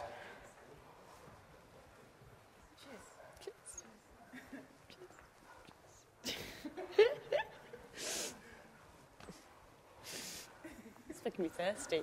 Okay, cool. Excellent. So we're all reconnected. I'm really fascinated about mass collaboration. So I started out as a neuroscientist, and then I suddenly realised while I was doing lots of neuroscience experiments in the lab, I spent quite a lot of time making films inside the lab and involving my whole lab in these kind of weird films that we'd then watch together, and not many people would see them.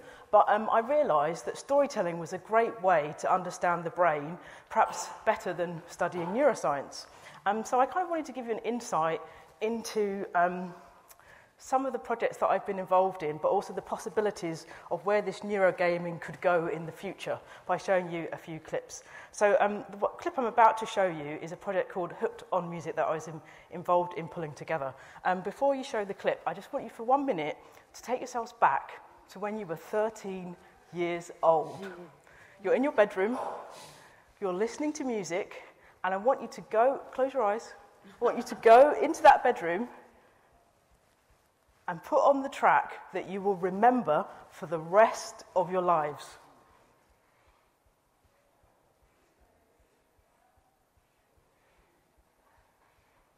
Right, you've got the track, brilliant.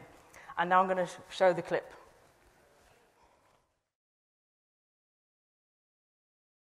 Okay, so what's really interesting, so I've worked with researchers in Amsterdam. They were interested in musical memory, so music you'll remember for the rest of your lives.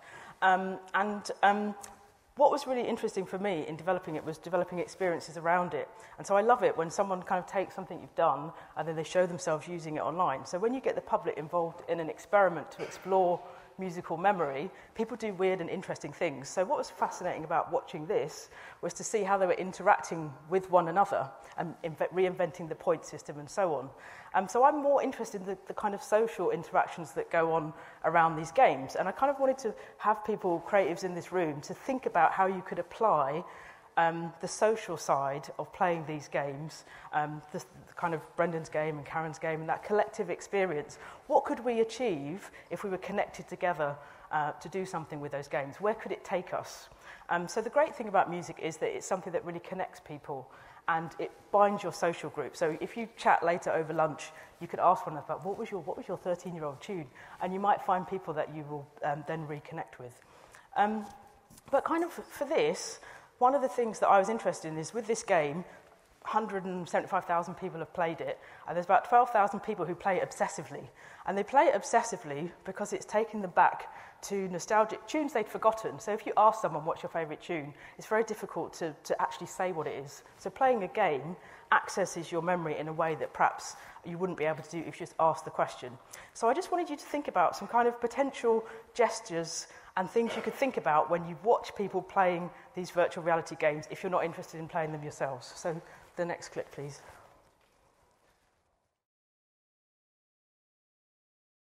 So kind of one of the things I wanted to have people think about is this possibility for interaction. What I love, I've been watching all these like VR videos online, and is how the person who's built the experience is almost in a position of care for that person who's playing the game. And so there's the incredible possibilities to build that into these experiences. And the thing about storytelling is if you tell a really sad story and you tell it well, you create distress, but you create this possibility to empathise and for our brains to reconnect and almost merge with one another.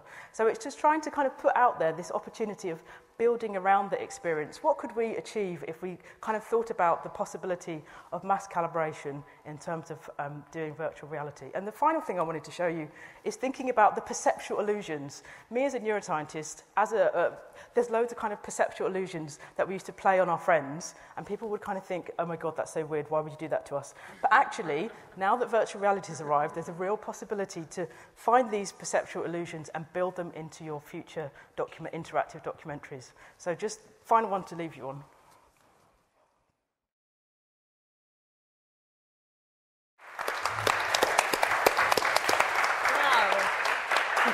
We really are privileged to be joined by you three today. And I have to say, actually, that video there of a guy kind of freaking out after doing his VR experience, I think that was me yesterday after going on Oscillate. Thanks. The question I'll ask you a few questions about Ken, and we'll throw it out to the audience in about 5 minutes. The question I had that was on my mind, actually, after seeing Sync Self yesterday, Karen, was about the spiritual dimension of these experiences. Because it felt like it was sort of quantifying this, what you call focus, but this kind of unquantifiable force.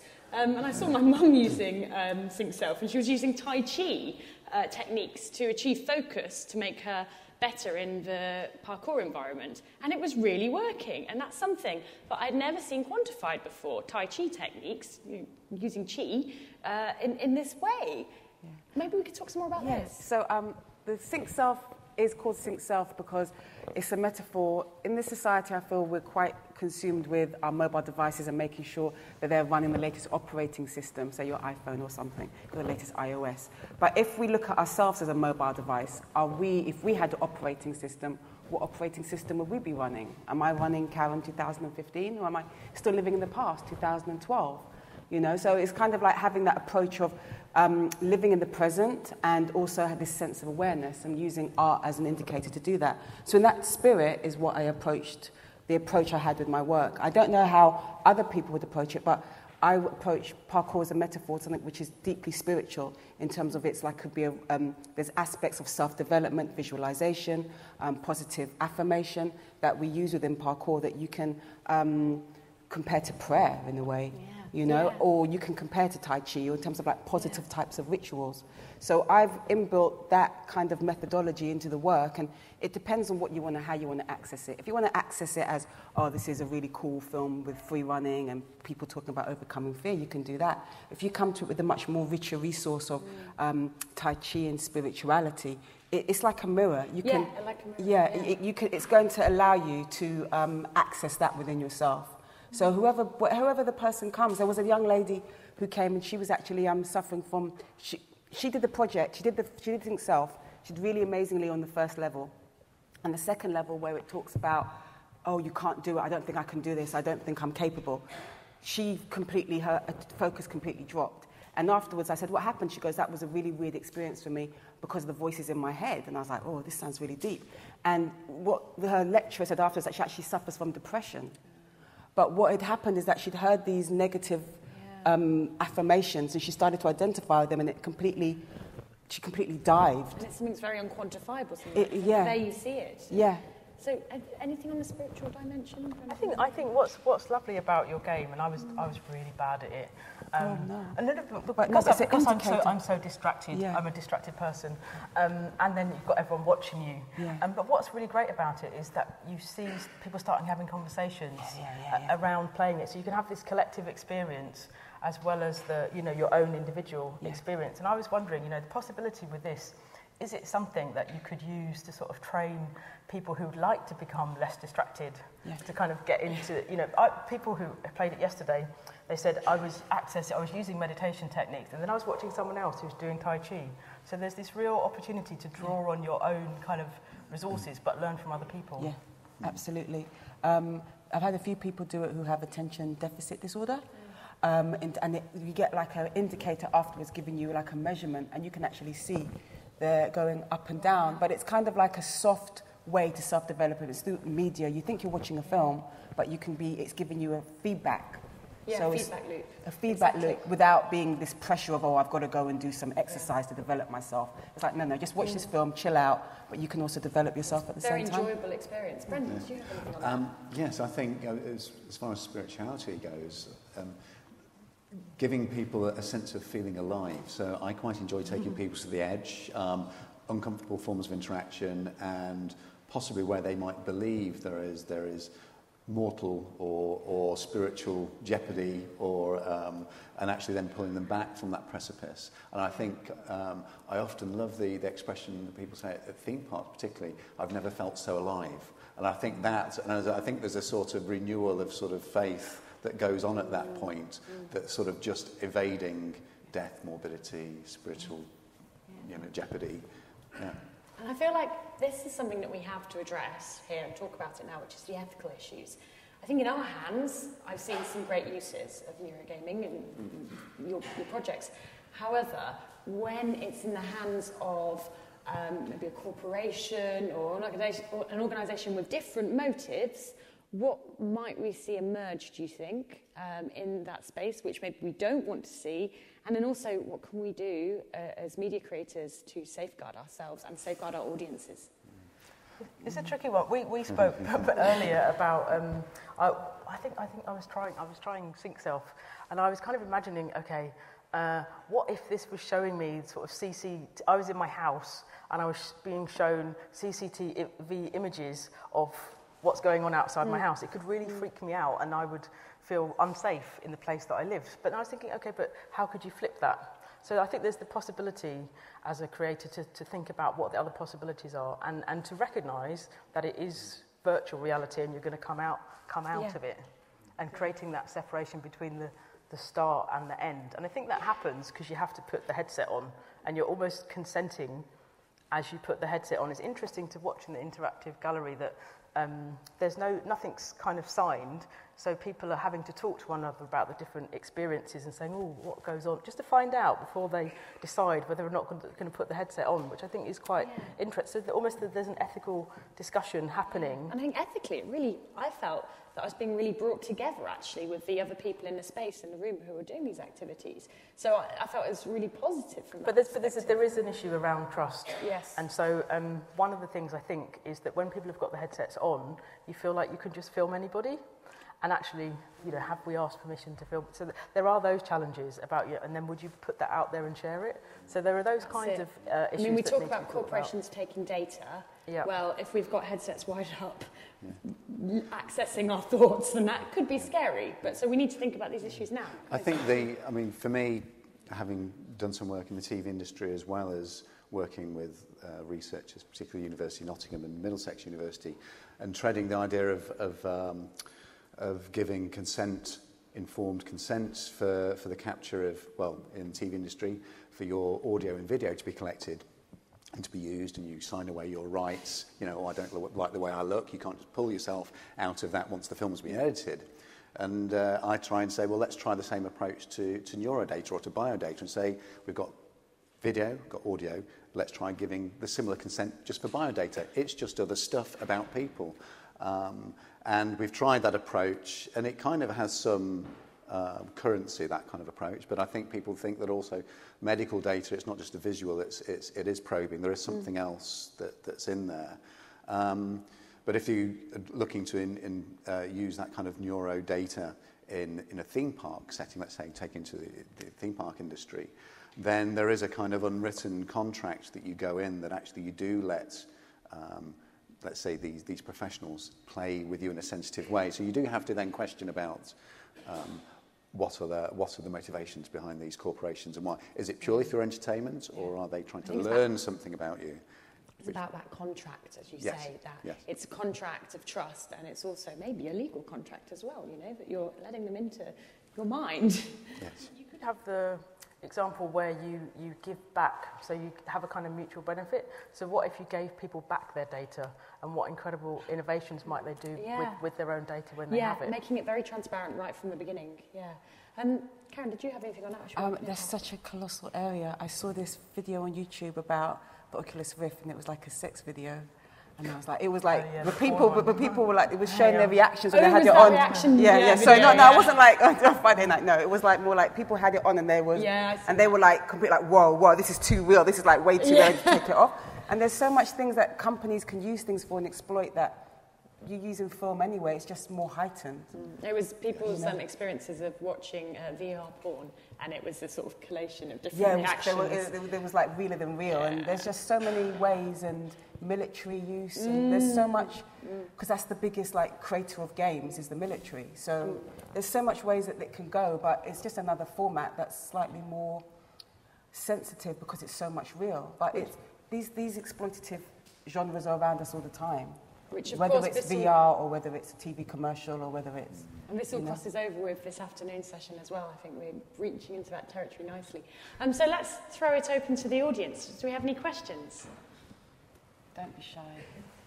Over here, Dorothy? How does it actually work?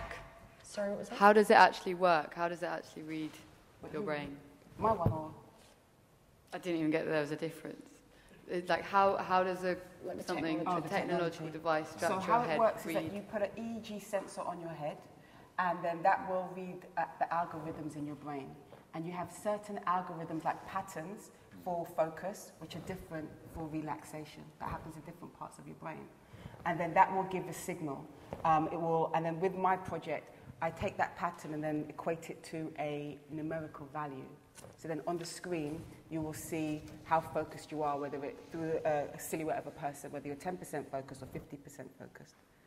And then, does that make sense, that part? Neurons and algorithms. So it's your brainwaves. And so it's when you say algorithms, it's like a generalized pattern of activity across your brain. And there's different types of activities. And then if you have this generalized waveform that is more focused, then you're able to attach that to do more with it in terms of the game itself. And so it's just connecting your internal experience to what's happening on the screen, if that makes sense. It's very generalized brain activity. So the electrical activity in your brain, but it's very general. And so it's picking up differences on your ability to focus or not focus. And then it shows you that. You kind of have to play it to see it. Yeah, I was just saying, you really should see it. Go to the Millennium Gallery's interactive exhibition and see it. I think us explaining it here is quite difficult, actually, without... Yeah, okay, good. Yeah. Okay, over here. Thank you for Is it on? Yeah. It's on, I think it's on. Thank you for very interesting windows onto what you're doing. Until I started trying to meditate myself or do yoga properly, I never realised that the idea of meditative practice, the focus is on the practice. And I just wondered in like a game like yours, Karen, if people do it repeatedly, do they get better at it? Well, that's a good question. So I'm going to give you an example of a young lady that came to the V&A, and she was actually a free runner, but most people who come aren't free runners. And she did the game, and she got to the second level, and she got quite frustrated. And her visualization technique was to imagine landing on the rail and the wind in her hair and the feeling of the ground under her feet. And then she went training a few weeks later, and she tried to do a jump she wasn't able to do previously. And then she remembered, she recalled the technique she'd used at the V&A, that classic visualization, and she used it, and she was able to overcome the jump in real life. And she posted that on my Facebook. I was like, wow, that's like a thesis, because that's like my objective as a creative is to use art to empower and inspire people, and to see it kind of come out of the art in a way and go into people's life and empower them. So yeah, I feel that was the direct example. And also people have come and said, oh, I want to have another go because I can see my focus level, and I want to see if I can become better at it. And they become very aware of their technique, because no two people have the same technique. And does that awareness help them or inhibit them? Well, from the lady Katie, it definitely helps them. There's everybody, it really is like a mirror back, and it shows you who you are and what your focus technique is and how you can, but in a really playful way. It's the complete opposite of pressure, because you're just watching this film, and if you just want to zone out, you can. So I would say, from all the people that have come, they've gone away empowered and about having that information about themselves that they weren't aware of before. Brendan, do you see that theme of empowerment as well? Because yours is very public, you know, that people are seeing themselves. I think it's actually what I like to play with is the sense of loss of power. And so when you become immersed or get onto any ride, you're giving a certain sense of empowerment to the person who's built it, to the person who's got that duty of care for you. So in one sense, you're sort of liberated. In fact, I found that people's anxiety levels are reach a peak before people actually get on a ride than actually when they're actually doing it. So that's kind of interesting. There's that loss of power, but also there's when you're looking at the social interaction between somebody who's actually immersed, whose brain you're monitoring, who may be immersed in the virtual world.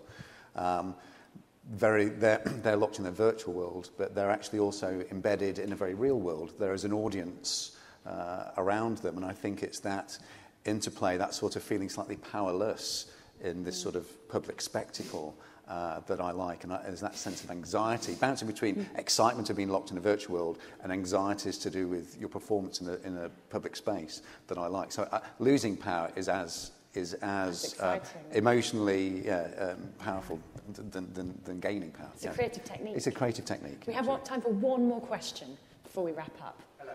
Hi. It's really, really fascinating stuff. I was thinking, have you used this with trauma?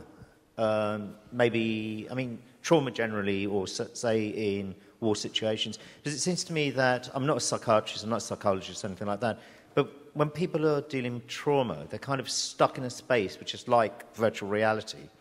And the idea of going from that virtual space to a real space coming out of trauma, it's going from chaos to a non-chaotic state, it's like this seems to be like a bridge that is really needed to be documented, simply because it's very difficult for people to move from one stage to the next. And to me, this is very fascinating. I know there's a lot of parkour in Palestine, and they use it as a kind of expression of freedom. But it would be very interesting to maybe do a study of the psychological process that's actually going on from very traumatized kids to actually find, because something about coming from chaos to going to a place of being centered, and Tai Chi, it's that idea, it's really, really quite fascinating. But it's a change of thought process of actually getting used to the place of being out of chaos to being centered, which takes a long, extended period. To me, this could really work well as a tool to shift from one place to the next. I just absolutely find it extraordinary and brilliant. Any comments on that before we wrap up? Just a quick one to add to it is that there are medical applications of using virtual reality. A simple one that's kind of being trialled at the moment is looking at people who've lost their limbs. And there's a kind of perceptual trick that you can play. If you lose a limb, you still have in your brain this idea that the limb is still there, and that can create a feeling of pain, and it's incredibly painful for people. But the way to kind of work against that is to put a mirror up to imagine and see your other arm and as if it's still there. And you can now create those kinds of experience using virtual reality that can then help reduce that feeling of pain. So in the same way you're talking about trauma, there are kind of physical ways in which you could address it. And you talk. Are there ways that we could be using meditation that reduces the need to take medication? And there's lots of trials around how meditation is effective for pain reduction. Thank you for your comment. There's so much ways that it can go. There's people who've come, they were talking about local people with Alzheimer's or Parkinson's disease or attention deficit disorder. There's so much scope to kind of empower people. Myself personally, at this junction, I'm more interested in the general populace, because when I was researching it, it's more pervasive for like attention deficit trait. That most people are completely obsessed with their iPhones or distracted all the time. And to me, I'm personally at this moment more concerned with being just living in the moment for most people, because that just seems to be a struggle in itself. Well, thank you very much. It's such a fascinating panel. And a great way to finish the morning. There was just one thing. I didn't want to send you out without saying why it was important to think about musical memory. And that's because if you suffer from dementia, or you have people that suffer from dementia, you lose your short-term memory and the ability to live in the present.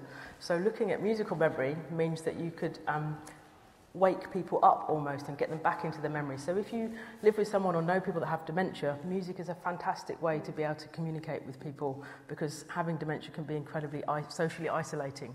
So that tune of your teenage years, tell other people about it, because that might be the tune that helps you in the future. Thank you.